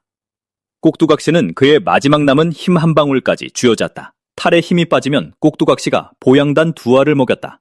팔이 너무 쑤셔 더 이상 움직일 수 없게 되어도 꼭두각시는 여전히 보양단 2알을 먹였다. 루양이 너무 졸려 쓰러지고 싶을 때도 꼭두각시는 다시 보양단 2알을 더 먹였다. 마침내 해질녘이 되자 루양은 무거운 쿵 소리와 함께 바닥에 쓰러졌다. 늘 그렇듯 꼭두각시는 보양단 2알을 더 억지로 쑤셔 넣었다. 그래도 반응이 없자 그제야 마침내 그날의 훈련을 끝냈다. 그러고 나서 꼭두각시는 작은 수레를 찾아 누양을 싣고 돌아가더니 사력 있게도 집더미까지 덮어주었다. 그렇게 우리의 남주인공 노양은 물독을 들다가 죽어버렸다.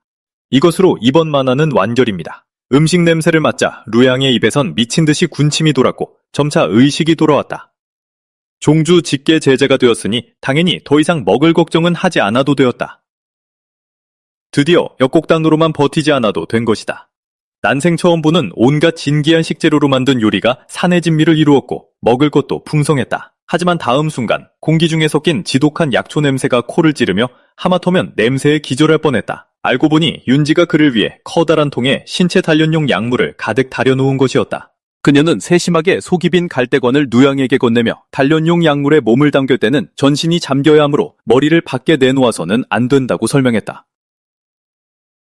머리가 물속에 잠기면 갈대관으로 숨을 쉬라는 것이었다. 노양은 즉시 사조가 참 꼼꼼하다고 생각했다. 비록 이것이 고문처럼 느껴지긴 했지만 어쨌든 다 그를 위한 일이었으니까. 윤지가 떠난 후 노양은 갈대관을 입에 물고 첨벙 소리와 함께 나무통 안으로 뛰어들었다. 다음 순간 마치 돼지 따는 듯한 비명이 동굴저택을 찢어놓을 듯 울려 퍼졌고 멀리 가지 않았던 윤지조차 깜짝 놀랐다. 그녀는 서둘러 돌아와 걱정스러운 얼굴로 노양에게 무슨 일이냐고 물었다. 그녀의 눈에 들어온 것은 온몸이 시뻘겋게 익어버린 노양의 모습이었다. 사저, 원래 항상 끓는 물로 목욕하시는 건가요? 윤지는 서둘러 문을 닫았다. 그러고는 화상연고와 발모제를 꺼내 옆에 있던 꼭두각시에게 건네며 루양에게 약을 발라주라고 명령했다. 윤지 역시 이 상황에 꽤 난감한 기색이었다. 그녀는 어릴 적부터 신선들이 머무는 축복받은 땅에서 수련자들에 둘러싸여 자랐기 때문이다. 그래서 평범한 필부들에 대해서는 아는 것이 거의 없었다. 노양을 제대로 가르치기 위해 그녀도 속세의 상식을 배우려 고군분투하는 중이었다. 시간은 빠르게 흘렀다. 가차없는 강압훈련과 영수고기로 만든 식사, 신체 단련용 약물 찜질을 거친 끝에 노양은 마침내 평범한 인간에서 물독 돌리기에 통달한 뛰어난 기인으로 거듭났다. 그동안 화상을 입고 살갗이 벗겨지는 고통을 견뎌낸 결과 이제는 각각 200근이 넘는 물독 3개를 모래주머니처럼 가볍게 던지고 받을 수 있게 되었다. 동시에 물독 가장자리를 밟고 태연하게 빙글빙글 돌며 평지인양 8궤보를 걸을 수도 있었다. 얼마 전 루양의 절친한 형제 멍징저우가 그를 찾아온 적이 있었다.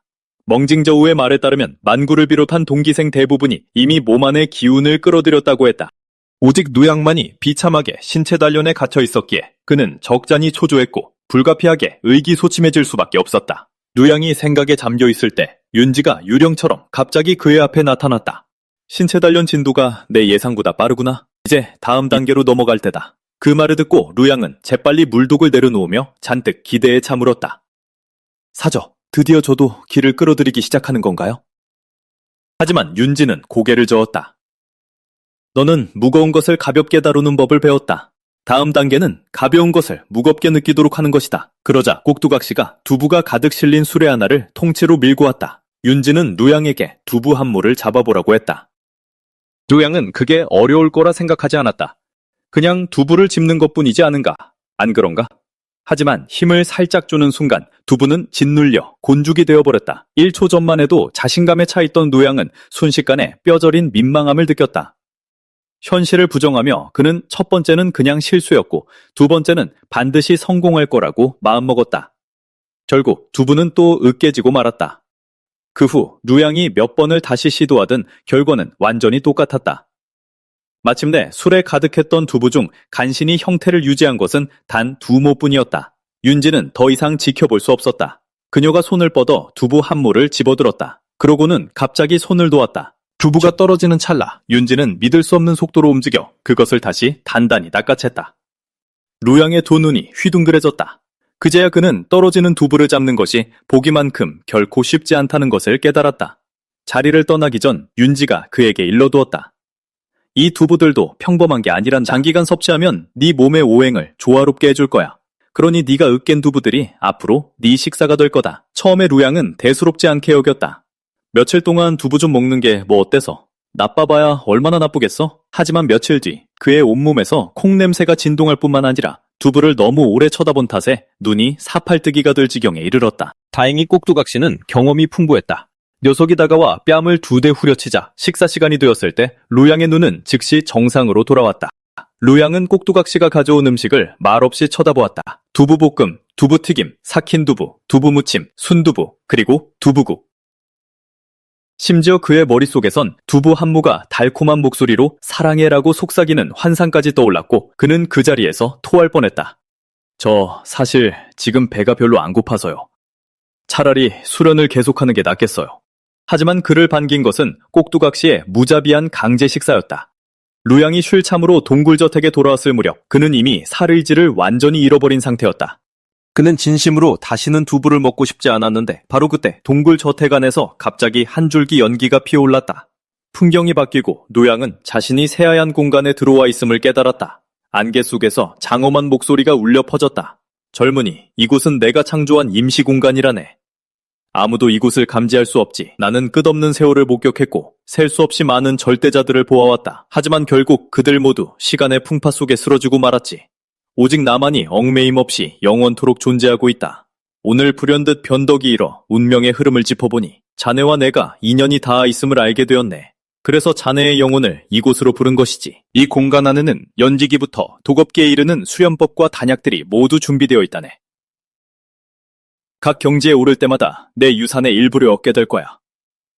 그 말을 듣자 루양의 얼굴엔 순식간에 환한 미소가 번졌다. 선배님, 조남이 어떻게 드시는지 여쭤봐도 될까요? 선배는 껄껄껄 3번 웃더니 천천히 걸음을 옮겨 짙은 안개 속에서 걸어 나왔다.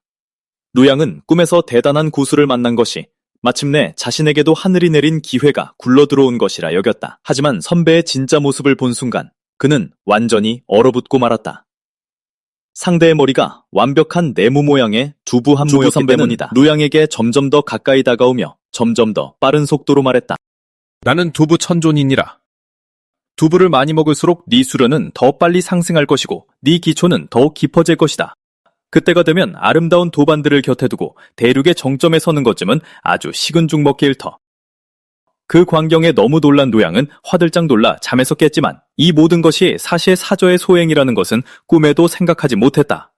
어쨌든 사부님은 과거 윤지에게 적절한 압박감은 동기가 되어 사람을 더욱 노력하게 만든다고 가르치신 적이 있었다. 그래서 사저는 공들여 루양에게 입몽수를 걸고 심지어 팔장로에게 사용할 대사까지 부탁했던 것이다. 유일한 문제는 팔장로가 써준 대사가 약간 너무 오글거렸다는 점뿐이었다. 얼마 후 루양은 이미 두부를 아주 가볍게 잡을 수 있게 되었다. 심지어 두부를 모래주머니처럼 다루며 꼭두각시와 앞뒤로 던지며 주고받을 수도 있었다. 이 모습을 본 사저는 무척 흐뭇함을 느꼈다. 그녀는 절로 인자한 미소가 지어졌다. 마치 가벼운 것을 무겁게 다루게 하려던 그녀의 모든 노력이 마침내 결실을 맺은 듯했다. 해냈구나. 2단계는 끝났다. 축하해 사제. 넌 이제 연기기 수사야. 루양은 살짝 굳은 채 자신을 가리켰다. 제가 어떻게 갑자기 연기기 수사가 된 거죠? 사저가 그에게 일깨워 주었다. 사흘 전 아침, 그제야 루양은 기억해냈다. 그날 아침, 그는 일찍 일어나 아침 햇살을 마주하며 눈을 감았다. 당시 그의 머릿속은 오직 한 가지 질문에만 온전히 집중되어 있었다. 도대체 어떻게 해야 두부를 으깨지 않고 쥘 수 있을까? 하지만 생각에 잠길수록 루양은 서서히 주변의 모든 감각을 잃어갔다. 천지 사이에 떠도는 한 줄기 맑은 기운이 되어 피어오르는 것만 같았다. 이윽고 의식이 다시 가라앉아 몸으로 돌아오자 갑자기 모든 것이 선명해졌다. 단전 안에서 따뜻한 기류가 흐르기 시작하는 것 같았다. 루양이 처음으로 두부를 으깨지 않고 쥐는 데 성공한 것도 바로 그 순간이었다. 그렇게 자신도 모르는 사이에 루양은 이미 몸속으로 기를 끌어들여 연기기 수사가 되어 있었던 것이다. 곁에서 사저가 다시 입을 열었다.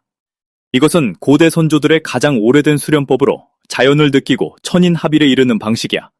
약욕을 하는 동안 네 경맥이 이미 열렸으니 이 방법이 내게 가장 잘 맞아. 그 어떤 도기결보다도 너에게 훨씬 좋을 거다. 류양이 호기심에 차 물었다. 그럼 다음엔 어떻게 수련해야 하죠? 사저께서 제게 수련법을 가르쳐 주시나요? 하지만 사저는 고개를 저었다. 내게 검연근과 관련된 수련법이 상자 한가득 있긴 하지만 어느 것도 내게 맞지 않아. 애초에 만들어질 때부터 널 위해 고안된 것들이 아니니까. 그래서 오늘부터 내게 장기적인 임무를 주겠다. 너만의 수련법을 직접 창안하는 거야. 그 말에 노양의 입꼬리가 파르르 떨렸다. 저만의 수련법을 만들라고요? 그건 엄청난 대선배님들이나 할 수 있는 거 아닌가요? 전 이제 막 기를 몸에 끌어들였는데 수련법을 만들라니요. 너무 말도 안 되는 소리 아닌가요? 사저는 그의 불평을 단칼에 잘랐다. 수련법을 창안하는 건 네 생각만큼 그렇게 어렵지 않아. 예전에 문파 임무를 완수해야 했을 때 나도 직접 수련법을 여러 개 만든 뒤에 고대 동천 유적에서 찾았다고 거짓말을 했지. 아쉽게도 모든 동천을 핑계로 다 써버린 후엔 더 이상 새로운 출처를 지어낼 수 없어서 결국 들통나고 말았지만 말이야. 류양은 그 자리에서 거의 무너져 내릴 뻔했다. 저는 정직한 사람이니 제발 저를 속이지 말아달라고 말하고 싶었다. 하지만 사저의 차가운 시선을 마주치자 그의 모든 생각은 단 한 문장으로 바뀌었다. 사저 말씀이 옳습니다. 뜻밖에도 사저는 그에게 마역 기록이라는 제목의 고서를 건네주었다. 노양이 책을 펼치는 순간 맹렬한 살기가 정면으로 덮쳐왔고 귓가에서 요수들이 포효하는 소리가 어렴풋이 들려왔다. 그는 장소각에서 고대의 검수들이 요수들과의 생사결을 통해 생애 첫 검의를 깨달았다는 글을 읽은 적이 있었다. 사저의 의도는 뻔했다. 루양이 이 책을 사용해 자신만의 검의를 깨닫길 바라는 것이었다. 그래서 루양은 자신만만하게 다짐했다. 사저, 다 이해했습니다. 윤지는 그가 도대체 무엇을 이해했다고 생각하는 건지 전혀 모르겠다는 듯이 그를 흘끗 도왔다. 그래도 그녀는 루양에게 장검 한 자루를 건넸다. 검수가 되려면 정밀함이 필수적이야. 이 청봉검을 받아라.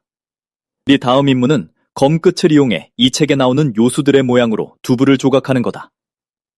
사저의 말이 끝나기가 무섭게 루양의 뒤에서 익숙한 바퀴 소리가 들려왔다.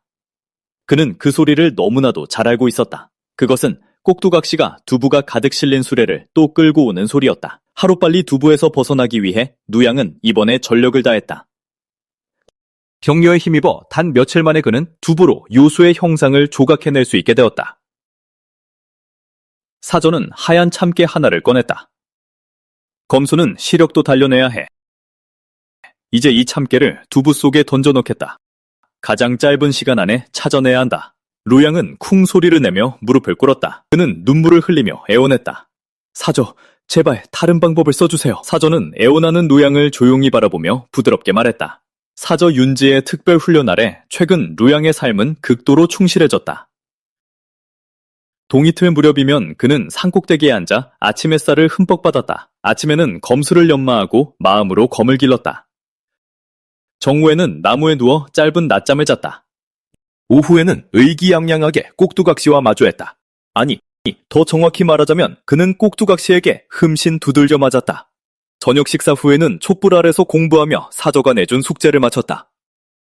그렇게 1년이 흘렀고 루양의 수련은 착실하게 향상되었다. 그날 임무를 맡기 위해 임무전에 도착한 루양을 다른 문도종 제자들이 즉시 알아봤다.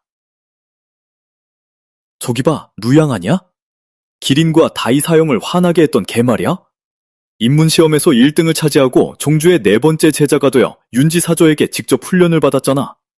소문에 의하면 문파에 들어온 지 1년 만에 며칠 전 축기기 수사가 되었다고 하더라. 노양은 이런 이야기들에 이미 익숙해져 있었다. 아무튼 그들의 말이 틀린 건 아니었으니까. 7일 전 그는 성공적으로 축기기에 도달했고 이제 막 폐관 수련에서 나온 참이었다. 사저의 지시에 따라 경험을 통해 자신을 단련하고자 임무를 받으러 임무전에 온 것이었다.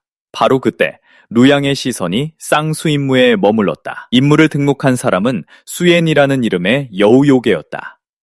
은인에게 구출된 후 그녀는 인간의 모습으로 변해 그와 결혼하기로 선택했다. 문제는 인간과 요괴가 다르다는 것이었다. 수에는 미미 매혹지체를 지니고 있어 걷잡을 수 없이 양기를 흡수해버렸다.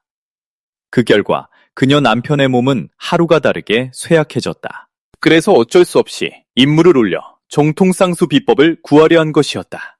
임무 자체에는 딱히 이상할 것이 없었다. 누양의 주의를 진정으로 끈 것은 임무지가 이미 누렇게 바랬다는 점이었다. 즉, 오랫동안 아무도 그 임무를 맡지 않았다는 뜻이었고, 이는 심각한 의문을 불러일으켜 아직 살아있긴 한 걸까? 루양이 막 그녀를 도와주려던 찰나 주변 제자들이 다시 수군거리는 소리가 들렸다. 그 제자들은 세상에 따를 수 있는 무수한 정도가 있다고 믿었다. 거명근을 가진 천재로서 누양이 어찌 그런 임무에까지 손을 댈 수 있단 말인가? 너무나도 파렴치하고 천박했다. 이 말을 들은 누양은 완전히 말문이 막혔다. 어쩐지 아무도 감히 맡으려 하지 않더라니. 관두자. 사회적으로 매장당하는 걸 피하기 위해 그는 대신 다른 인물을 찾아보기로 했다. 하지만 바로 그때 무척이나 익숙한 목소리가 루양의 귓가에 들려왔다. 쌍수 비법을 찾는다고? 나쁘지 않군. 이 임무는 내가 맡지. 육양은 뒤를 돌아보았다. 그리고 아니나 다를까 그곳에 서 있는 사람은 그가 오랫동안 보지 못했던 맹경주였다. 육양은 즉시 활짝 웃으며 다가갔다. 맹형, 형일 줄 알았어. 맹경주도 마찬가지로 기뻐했다. 오랜만이네, 육형. 형도 축기기에 도달한 모양이네. 사조에게 시달리며 보낸 지난 1년을 떠올리며 육양은 한숨을 쉬었다. 맞아. 드디어 축기기에 도달했지. 맹경주는 연신 고개를 끄덕였다. 좋아. 아주 좋아. 상황을 보아하니 육형, 임무를 맡으러 온 거구나. 그렇지? 내가 은밀히 조언 하나 해줄게. 우리 기수 제자들이 입문하기 전까지만 해도 구도종에서 가장 약한 사람들은 금단기였어. 그래서 이 임무 정각에는 축기기 수사에게 적합한 임무가 많지 않아. 육형, 다른 사람이 채가기 전에 얼른 하나 고르라고. 그 후 맹경주는 자신의 임무를 완수하기 위해 떠났다. 떠나기 전 그는 육양과 둘 다 임무를 마치면 제대로 된 식사를 함께하기로 약속했다. 육양은 조언해준 그에게 감사를 표했다. 맹경주가 감히 그 쌍수 임무를 수락한 이유에 대해 육양은 충분히 이해할 수 있었다. 어쨌든 이 녀석은 순양연근을 가지고 있었으니까 쌍수 공법을 얻는다고 해도 어차피 그는 쓸 수조차 없었다. 그러니 다른 제자들도 자연스레 할 말이 없었던 것이다. 그 후 육양은 임무 정각을 다시 둘러보았고 맹경주의 말이 맞았음을 알게 되었다. 대부분의 임무는 축기기 이상이었고 그의 경지에 적합한 임무는 극히 드물었다. 그는 구도종에 아직 기록되지 않은 수련 공법을 수집하는 특별 장기 임무도 발견했다. 보상은 공법의 내용에 따라 달라지며 심지어 은지는 이 임무를 수락할 수 없다고 명시되어 있었다. 이 장기 임무를 본 순간 육양은 사저의 빛나는 업적을 떠올렸다. 그 당시 사저는 몰래 자신만의 수련 공법을 창안해 임무 제출용으로 냈었다. 같은 시기에 누군가가 동천복지에서 수많은 시련을 겪은 끝에 정통 혼돈 여명결을 얻어왔다. 하지만 그들이 그것을 가져와 두 개를 비교했을 때 사람들은 원본이 사저가 직접 지어낸 여명결보다 모든 면에서 뒤떨어진다는 사실을 발견했다. 다행히 진실이 밝혀진 후 사람들은 사저가 창안한 거의 모든 수련 공법이 동천에서 발견된 정통 원본들보다 훨씬 강력하다는 사실을 깨달았다. 장로들조차 여러 다른 공법들을 비교해보고는 며칠 동안 단체로 침묵에 빠졌을 정도였다. 결국 그들이 내릴 수 있는 결론은 단 하나뿐이었다. 사저는 천지를 다스릴 만큼 위대한 재능을 가진 영겁에 한 번 나올까 말까한 천재라는 것이었다. 그로 인해 종주조차 폐관 수련에 들어가며 임시로 종주의 직무를 은지에게 넘겨주었다. 하지만 은지가 임시 종주 역할을 맡은 것에 대해 육양은 사실 다른 소문을 들은 적이 있었다. 일부 제자들은 은지 사저가 사실 권력을 찬탈하고 종주를 감금했으며 심지어 8장로 모두의 약점을 쥐고 있다고 수군거렸다. 어떤 사람들은 밤마다 천문봉에서 흐느끼는 소리를 들었다며 그 울음소리가 지하 감옥에 갇힌 종주의 것이라고 주장하기도 했다. 하지만 육양은 그 소문들을 믿지 않았다. 어쨌든 그는 천문봉에 오랫동안 머물렀지만 흐느끼는 소리 같은 건 단 한 번도 들은 적이 없었기 때문이다. 그 후 육양은 자신에게 적합한 축기기 임무를 발견했다. 그 임무는 말을 하는 조류 요술을 처리하는 것이었다. 그래서 그는 단호하게 접수처로 가서 그것을 수락할 준비를 했다. 아주 우연히도 도요엽 3회 역시 같은 임무를 맡을 생각으로 접수처에 도착해 있었다. 육양은 도요엽을 종문에 처음 입문했을 때 딱 한 번 만난 적이 있었다. 지난 1년 동안 그녀를 거의 보지 못했지만 그는 여전히 예의 바르게 인사를 건넸다. 3회, 이런 우연이 다 있네. 도요엽은 그의 말을 듣고 달콤한 미소를 지었다. 육사형이셨군요. 축기기에 도달하신 걸 축하드려요. 수행할 수 있는 축기기 임무가 많지 않았기에 도요엽은 두 사람이 함께 임무를 완수하고 기여도에 따라 보상을 나누자고 제안했다. 육양은 당연히 이의가 없었다. 어쨌든 팀을 이루면 서로를 돌볼 수 있다는 뜻이었으니까. 그렇게 조류 요술을 처리하는 임무를 함께 수락한 후 두 사람은 비행선에 올라타 임무 장소를 향해 출발했다. 하지만 고소공포증이 있는 유경에게는 비행선이 아무리 안정적이라 해도 마음속에서 솟구치는 두려움을 통제할 수 없었다. 그의 두 다리는 쉴 새 없이 떨리고 있었다. 도요엽은 그의 상태를 모른 채 유경을 외부 가판으로 초대해 풍경을 감상하자고 제안하기까지 했다. 유경은 자신의 고소공포증을 들키고 싶지 않았기에 얼른 그녀의 제안을 거절했다. 유경의 초조한 표정을 본 도요엽이 걱정스레 물었다. 사형, 왜 그렇게 긴장하셨어요? 어디 불편하신 곳이라도 있나요? 이 말을 들은 유경은 즉시 극도로 침착한 척했다. 도요엽, 삼해, 그거 알아? 우리 인간은 꽤 모순적인 종족이야. 대개 사람들은 무언가를 두려워할수록 그것을 더욱 숭배하고 갈망하게 되지. 내가 듣기로 고대에는 요괴가 창궐하고 재앙이 끊이지 않아 인류는 나약했다고 해.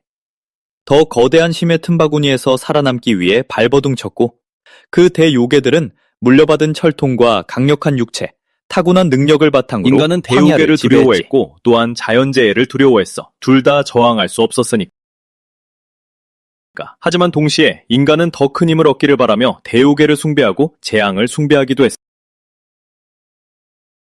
그렇기 때문에 고대의 현자들은 요수의 혈통에서 신폭력을 배우고 비바람과 천둥번개에서 도법을 깨달아 수련의 길을 열었던 거야. 셀 수 없이 많은 역경을 극복하고 새로운 세상을 개척했기에 인류가 오늘날까지 번성할 수 있었던 거지. 그러니 삼해, 이제 알겠어?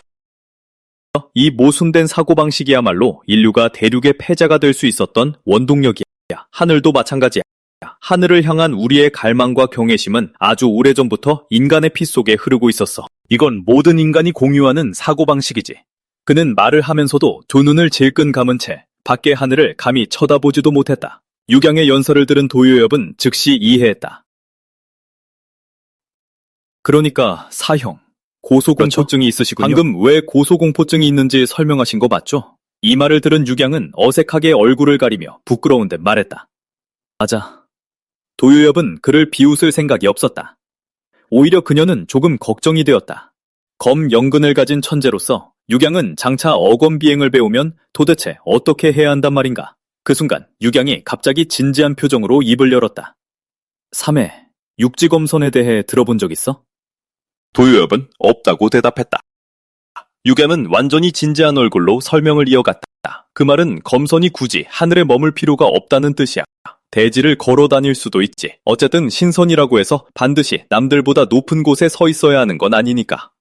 인간이 없으면 신선도 없는 법이잖아. 그렇지? 그러니 나는 하늘로 날아오르지 않고도 검을 휘두를 수 있어. 도요엽은 재빨리 그의 말을 가로막았다. 잠깐만요, 사형. 저는 지선에 대해서만 들어봤거든요. 지박 검선이라는 말은 대체 어디서 들으신 거예요? 그 말을 들은 누양의 표정은 마치 가슴 속에 영원한 비밀을 품고 있는 것처럼 극도로 비장해졌다. 그리고 잔뜩 기대하는 타오야오의 앞에서 그는 천천히 진실을 입 밖으로 꺼냈다.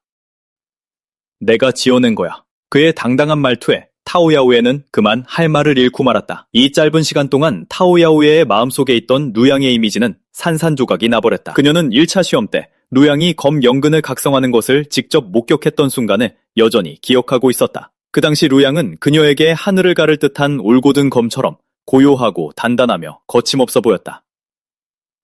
2차 시험이 끝난 후 그녀는 루양으로부터 그만의 독특한 시험 통과 비결을 듣기도 했다. 그로 인해 그녀는 검수도 유연한 사고를 가질 수 있으며 특히 마지막 시험을 보며 그의 미래 성취가 무한할 것이라 굳게 믿게 되었다. 문심산에서 눈조차 제대로 뜰 수 없을 정도로 짓눌리며 50번째 계단에는 아무도 오를 수 없을 거라 생각했지만 그녀는 노양이 그곳에 가뿐히 도달해 시험을 통과하는 것을 두 눈으로 똑똑히 보았다. 바로 그 성공이 그녀에게 큰 용기를 주었고 마침내 결의를 다지며 끝까지 올라가 자신 역시 시험을 통과할 수 있었던 것이다. 불과 얼마 전까지만 해도 노양은 그녀의 마음속에서 여전히 다정하고 잘생겼으며 강력하고 총명한 사형이었다. 하지만 이제 그 모든 것이 산산이 부서졌다. 세상엔 그녀가 상상했던 것만큼 완벽하지 않은 것들도 있다는 사실이 밝혀진 셈이었다. 눈물을 닦아낸 타오야 오에가 노양에게 물었다. 사형, 이따가 비행선에서 어떻게 내리실 계획이세요? 루양은 진지하게 고민하기 시작했다. 사실 그는 전에 사저에게 이 상황에 대해 물어본 적이 있었지만 사저는 대답을 거절했었다. 사저는 그에게 책을 찾아보거나 다른 사람에게 묻지 말라고만 했다. 그는 스스로 해결책을 생각해내고 독립적으로 사고하는 좋은 습관을 길러야만 했다. 다행히도 누양이 완벽한 계획을 떠올리는 데는 그리 오랜 시간이 걸리지 않았다. 3회, 그냥 가만히 앉아서 구경이나 해. 하지만 마침내 낙하산을 다 만들고 난 후 그는 비행선 회사에서 이미 착륙 장비를 제공한다는 사실을 깨닫고 몹시 당황했다. 약간의 영역만 주입하면 승객들은 안전하고 쉽게 착륙할 수 있었다. 방금 전 누양은 사매인 타오야오예와 비행선에서 어떻게 내릴지에 대해 논의하고 있었다. 이건 역시 그가 하산하기 전 사저가 낸 시험 중 하나였다. 그리고 누양이 머리를 쥐어짜내 만든 해결책은 특수 제작된 현대식 낙하산이었다. 누양이 덜덜 떨며 착륙장에 도착했을 때 이미 여러 승객이 하강을 기다리고 있었다. 그들은 모두 비행선에 준비된 기본 보급형 종이우산을 사용하고 있었다. 반면 타오야오예는 홀로 그녀가 직접 공들여 재련한 붉은 종이우산을 썼다. 누양의 등에 매달린 낙하산 배낭을 보았을 때 타오야오예와 배에서 내릴 준비를 하던 다른 승객들은 모두 호기심에 가득 찼다. 그렇게 특이한 장비를 보는 것은 그들도 처음이었기 때문이다. 비행선 직원 역시 루양에게 주의를 주었다. 손님께서 저희가 제공하는 기본 우산 사용을 거부하시다가 추락사하시더라도 저희 회사에서는 일절 책임지지 기본 우산을 사용하셨다고 해도 상황에 따라 책임 소재는 달라집니다. 루양은 겉으로는 차분하게 알겠다고 대답했지만 속으로는 이미 비명을 지르고 있었다. 사저, 제발요. 비행선 회사에서 이미 착륙 장비를 제공하고 있었다고요? 그럼 대체 이게 무슨 놈의 시험입니까? 그 순간 모두가 누양의 착륙 방식을 궁금해했기 때문에 사람들의 시선이 그에게 쏠렸고 그가 먼저 뛰어내리기만을 기다렸다.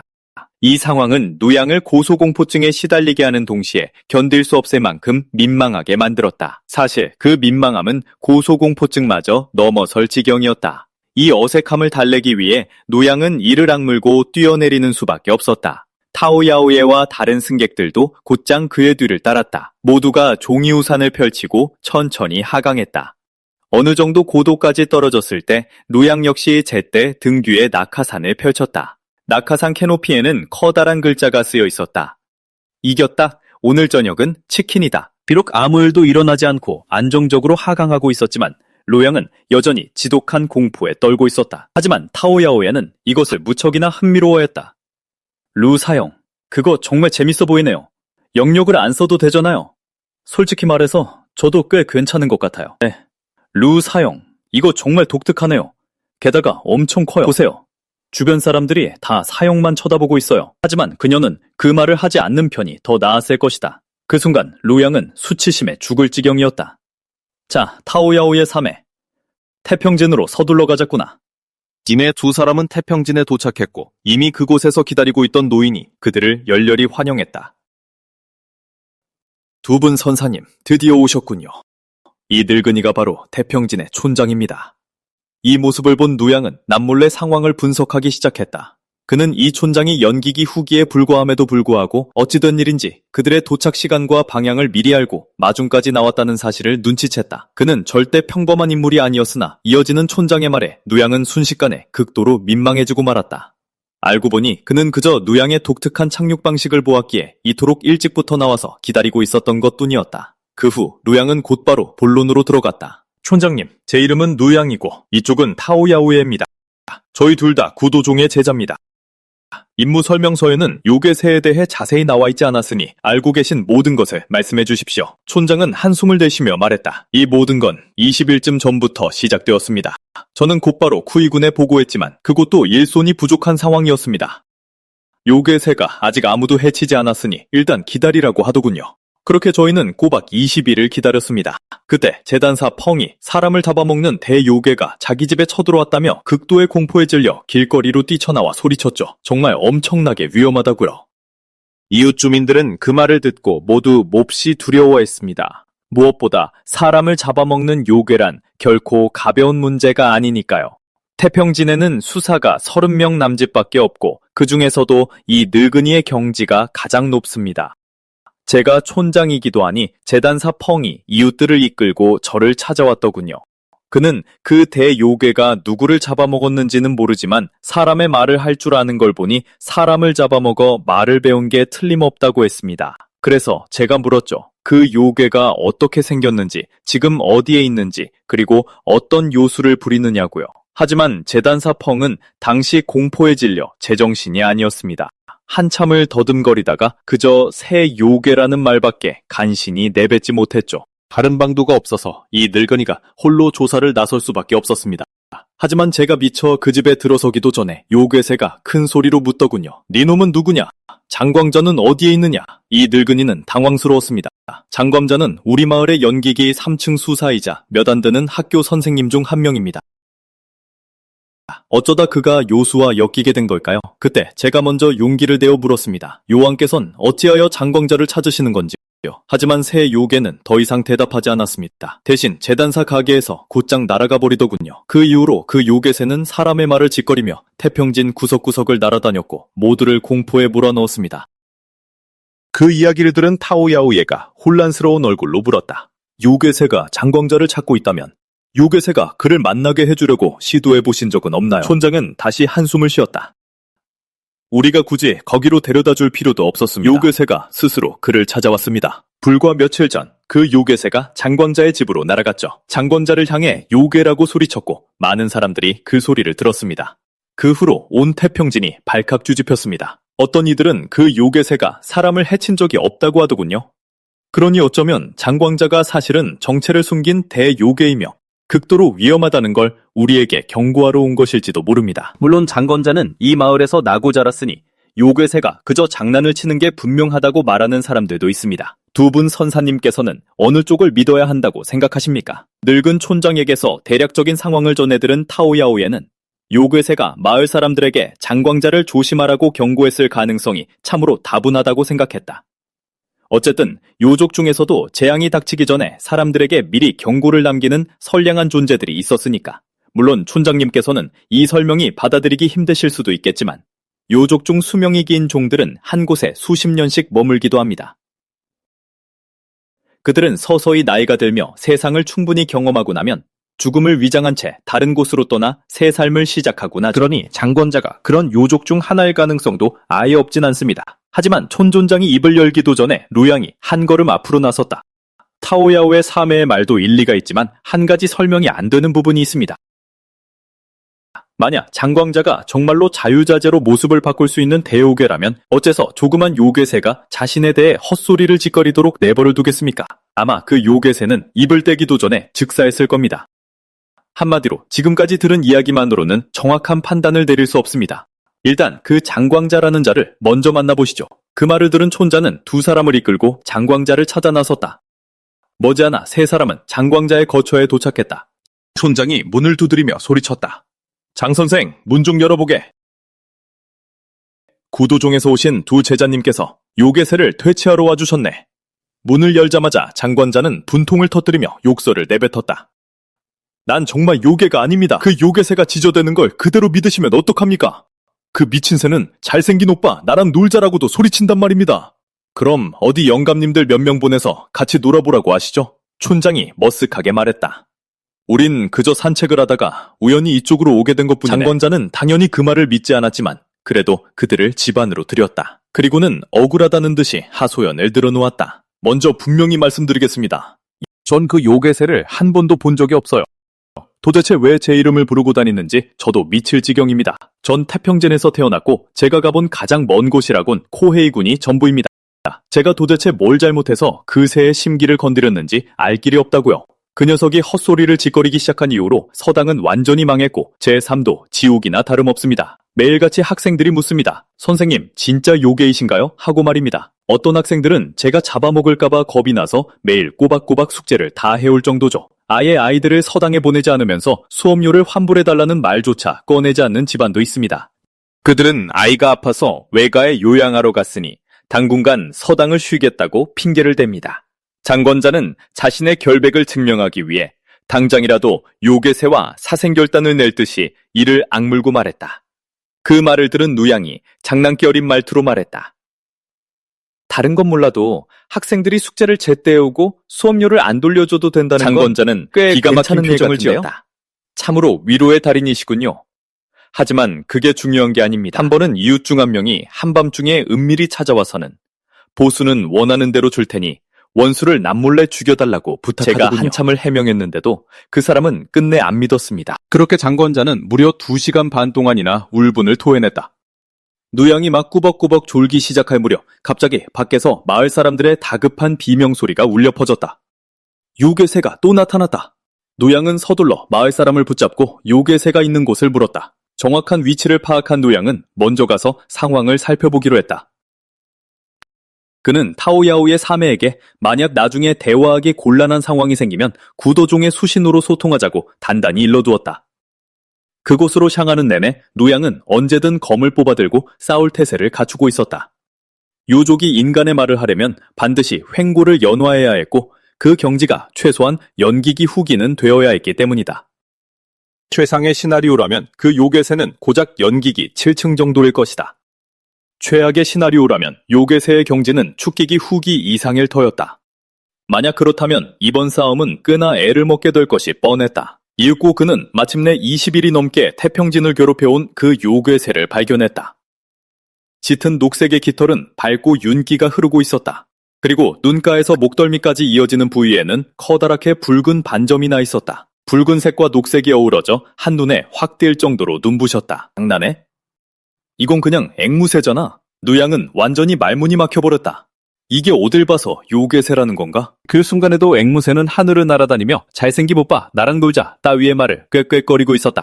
이 멍청한 앵무새가 여전히 보바라는 꼴을 보자 노양은 순식간에 짜증이 치밀었고 그의 손바닥에서 강력한 흡입력이 뿜어져 나왔다. 다음 순간 그는 단숨에 앵무새를 낚아채고는 대단히 불쾌한 표정으로 녀석을 노려보았다. 마침 타오야오의 사매도 다급히 달려왔다. 그녀는 도착하자마자 초조하게 물었다. 사형, 요괴새를 잡으셨나요?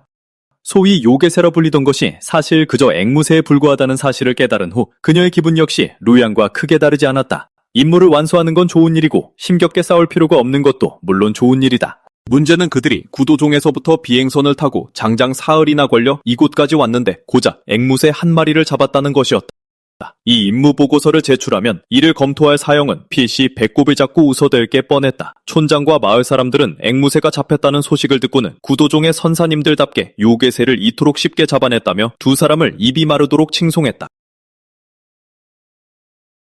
루양은 사람들에게 이것이 사실 앵무새라는 아주 평범한 새이며 그저 사람의 말을 흉내내는데 재주가 있을 뿐이라고 차분히 설명할 수밖에 없었다. 녀석이 요괴라고 소리친 건 아마 재단사 펑이 소리치는 걸 듣고 따라한 것일 터였다. 장광자는 어디 있나라는 말 역시 다른 누군가에게서 주워들었을 가능성이 컸다. 자신을 파멸로 몰고 간 원흉이 고작 미련한 새 한 마리였다는 사실을 알게 된 장광자는 더 이상 분노를 참지 못했다. 그는 단장이라도 앵무새를 도살할 기세로 씩씩거리며 녀석에게 달려들었다. 그 자리에서 루양이 한 손을 들어 장광자를 제지했다. 이 요괴새는 여기서 대륙의 절반이나 떨어진 열대우림 출신입니다. 절대 제 발로 여기까지 날아왔을 리가 없죠. 게다가 20일 동안이나 다른 곳으로 가지 않고 태평진 주변만 맴돌았습니다. 어쩌면 원래 주인이 이 근처에 있을지도 모릅니다. 다들 짐작 가는 곳이 없으십니까? 태평진에 앵무새를 사서 키울 만한 집안이 있나요? 촌장이 잠시 생각에 잠겼다. 이 마을 사람이라면 모두가 이 사건을 알고 있습니다. 요괴새에게 주인이 있었다면 진작에 나타나 자기 새라고 나섰겠죠. 만약 이 소식을 모를 수도 있고 앵무새를 사서 키울 만큼 돈이 많은 사람이라면 동쪽에 사는 상시 가문뿐입니다. 바로 그때 상시 가문이라는 말을 들은 앵무새가 갑자기 깍깍대며 울부짖었다. 그 모습을 본 루양은 즉각 상시 가문에 무언가 수상한 점이 있을지도 모른다는 것을 직감했다. 촌장의 말에 따르면 상시 가문 사람들은 외출을 거의 하지 않고 다른 사람들과 말 섞는 것도 좋아하지 않는다고 했다. 상 가주가 젊은 시절 큰 좌절을 겪고 수위가 곤두박질 쳤다는 소문도 있었다. 그 이후로 그는 수련에 대한 의지를 잃고 이곳에 틀어박혀 은둔 생활을 해왔다는 것이다. 하지만 상시 가문은 막대한 부를 자랑하는 태평진 최고의 부자였다. 그러니 요괴새를 살만한 재력이 있는 곳은 오직 상시 가문뿐이었다. 그 후 촌장은 노양과 타오야오에를 상시 가문 저택으로 안내했다. 그들을 맞이하러 나온 사람은 장시성을 가진 집사였다. 그가 일행을 향해 미소 지으며 말했다. 왕 촌장님이셨군요. 뒤에 계신 이 두 분은 누구신지 여쭤봐도 되겠습니까? 누양은 포획한 앵무새를 그에게 보여주었다. 우연히 이 앵무새를 발견했는데 수소문에 보니 상가문의 것인 듯 하더군요. 그래서 확인차 찾아왔습니다. 그렇군요. 두 분 소엽게 깊은 감사를 드려야겠습니다. 이건 틀림없는 저희 아가씨의 앵무새입니다. 당장 가주님과 아가씨께 이 사실을 알리겠습니다. 여기서 잠시만 기다려 주십시오. 얼마 지나지 않아 장집사가 다시 나왔다. 황촌자는 상가주의 초대를 받았고 루양과 타오야오에는 상아가씨를 만나러 안내되었다. 가는 길에 루양은 호기심에 장집사에게 상가문에서 얼마나 일했는지 물었다. 장집사가 설명했다. 가주님께서 은둔하러 가시던 길에 저를 구해주셨죠. 그 이후로 20년째 가주님을 모시고 있습니다. 그럼 앵무새가 사라졌을 때 그곳에 계셨습니까? 장집사가 어리둥절한 표정으로 되물었다. 저 말입니까? 그때 잠시 한눈을 파는 바람에 앵무새가 날아가는 걸 미처 보지 못했습니다. 제가 조금만 더 주의를 기울였다면 아가씨를 그토록 슬프게 하진 않았을 텐데요. 모두 제 불찰입니다. 소염님들, 저는 아가씨께서 잘하시는 모습을 쭉 지켜봤습니다. 앵무새가 사라졌다고 매일 상심해 계시는 모습을 보니 집사로서 정말 마음이 아픕니다. 대화를 나누는 사이 그들은 이내 상아가씨의 방문 앞에 도착했다. 장집사가 앞으로 나서서 문을 두드리며 두 소엽이 앵무새를 찾아왔다고 알렸다. 얼마 지나지 않아 방 안에서 목소리가 흘러나왔다. 그럼 들어오시게 하세요. 모두가 안으로 들어갔을 때 그들은 상아가씨가 창가에 조용히 기대어 책을 읽고 있는 모습을 보았다. 저녁 햇살이 그녀의 머리끝에 내려앉아 마치 시간마저 멈춘 듯 고요하고도 우아한 아름다움을 자아냈다. 하지만 바로 다음 순간 누양이 그 낭만적인 분위기를 산산조각 내버렸다. 그는 친절한 마음에서 우러나와 충고했다. 햇빛 아래서 책을 읽으면 눈에 해롭습니다. 등불을 켜시려겐 더요. 아버님께서 돈이 부족하신 것도 아니지 않습니까? 상아가씨는 다소 어이가 없었지만 그래도 책을 덮고 일어나 그들을 맞이했다. 다만 그녀의 목소리는 여전히 차가웠다. 제 이름은 상완입니다. 초록이를 데려와 주셔서 감사합니다. 초록이도 돌아왔으니 두 분은 이제 그만 돌아가 보셔도 좋습니다. 타오야오에는 아가씨의 태도가 영 마음에 들지 않는 듯 미간을 살짝 찌푸렸다. 그녀가 막 입을 열려던 찰나 누양이 그녀를 말렸다. 그는 미소를 지으며 말했다. 에이, 이야기나 좀 나누죠. 상가문은 꽤 환대해 주시던 거요. 우리 둘을 하룻밤 묵게 해주실지도 모르잖아요. 상완이 연신 코웃음을 쳤다. 상가문이 환영한다고 해서 저까지 두 분을 환영한다는 뜻은 아닙니다. 서둘러 떠나시는 게 좋을 겁니다. 아니, 이 태평양 자체를 떠나시는 게 낫겠군요. 하지만 태평양엔 요괴나 악귀도 없는데 우리가 떠나야 할 이유가 있습니까? 산저택 밖으로 나가보신 지 꽤 오래되신 것 같군요. 우리가 들려주는 바깥 세상 이야기가 궁금하지 않으십니까? 상완은 노양이 그런 말을 할 줄 몰랐는지 잠시 멈칫했고 말투도 조금 부드러워졌다. 두 분은 어디서 오셨습니까? 전 정말로 한 달 가까이 집 밖을 나가지 못했습니다. 바깥 세상 이야기를 조금만 들려주실 수 있나요? 노양은 차분하게 입을 열었다. 물론이죠. 우리는 5대 선문 중 하나인 구도종에서 왔고 둘 다 축기기 수사입니다. 요괴새가 사람들을 괴롭힌다는 소문을 듣고 이번에 태평양으로 오게 되었죠. 상완은 두 사람이 모두 축기기라는 말을 듣자마자 한결 반색하며 물었다. 축기기라고요? 그 후 루양이 계속해서 이야기를 들려주는 사이 어느덧 밤이 깊었다. 광활한 바깥 세상에 대한 루양의 묘사를 듣고 난 상완의 두 눈은 동경으로 가득 찼다. 하지만 그녀의 아버지는 수련은 너무 위험하다며 그녀가 수련하는 것을 허락하지 않았다.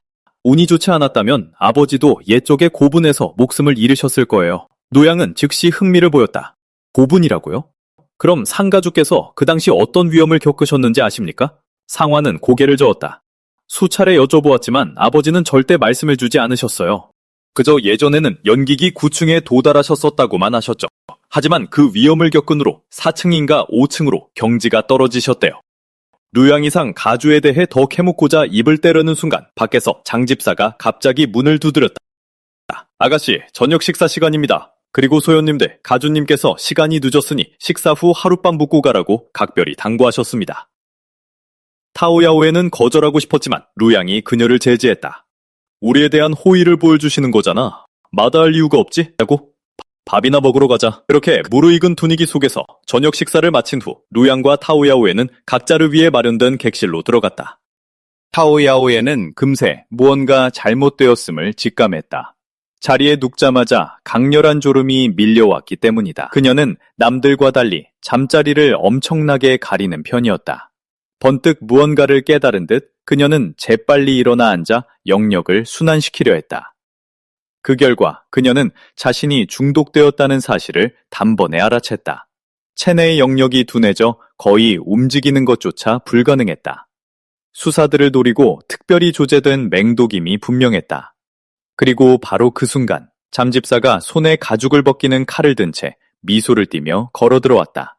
타오야오에는 어떻게든 저항하려 했다. 하지만 영역을 잃은 그녀는 순식간에 장집사에게 제압당해 침대 위로 짓눌렸다. 타오야오에는 그에게 경고할 수밖에 없었다. 구도종 제자를 건드리면 어떤 대가를 치르게 될지 알고나 이러는 거야? 장집사는 눈 하나 깜짝하지 않았다. 구도종의 위세가 하늘을 찌를 듯 대단하죠. 당연히 감히 도발할 생각은 없습니다만 당신의 피부가 참으로 탐스럽도록 아름답군요. 위험을 감수하고서라도 참을 수 없었습니다. 게다가 당신들이 제 발로 남아 저녁까지 먹었지 않습니까? 이토록 완벽한 기회를 놓친다면 평생을 후회하게 될 텐데요. 그렇게 말하는 장집사의 입가에선 침마저 뚝뚝 떨어지고 있었다. 타오야오예가 끝까지 저항하려 하자 장집사는 비웃으며 그녀에게 말했다. 발버둥은 그쯤에 두시죠. 독에 당하지 않았다 한데 결과는 다를 바 없다. 너는 이제 막 축기기에 접어들었지만 난 이미 축기기 후기에 도달했으니 말이다. 그 말을 내뱉은 지 그는 그녀의 가죽을 벗길 준비를 했다. 하지만 바로 그 순간 도요엽이 벌떡 일어났다. 영역이 그녀의 전신을 매끄럽게 감싸며 흘렀고 그녀는 천한 우산을 움켜쥔 채 장집사의 얼굴을 강하게 내리쳤다. 완전히 허를 찔린 장집사는 믿을 수 없다는 듯이 물었다. 어떻게 독에 당하지 않은 거지? 도요엽이 입을 떼기도 전에 그의 등 뒤에서 육양의 나른한 목소리가 들려왔다. 구도종 입문 필수 과정이지. 1800가지의 흔한 독과 그 해독법. 한번 확인해 볼래?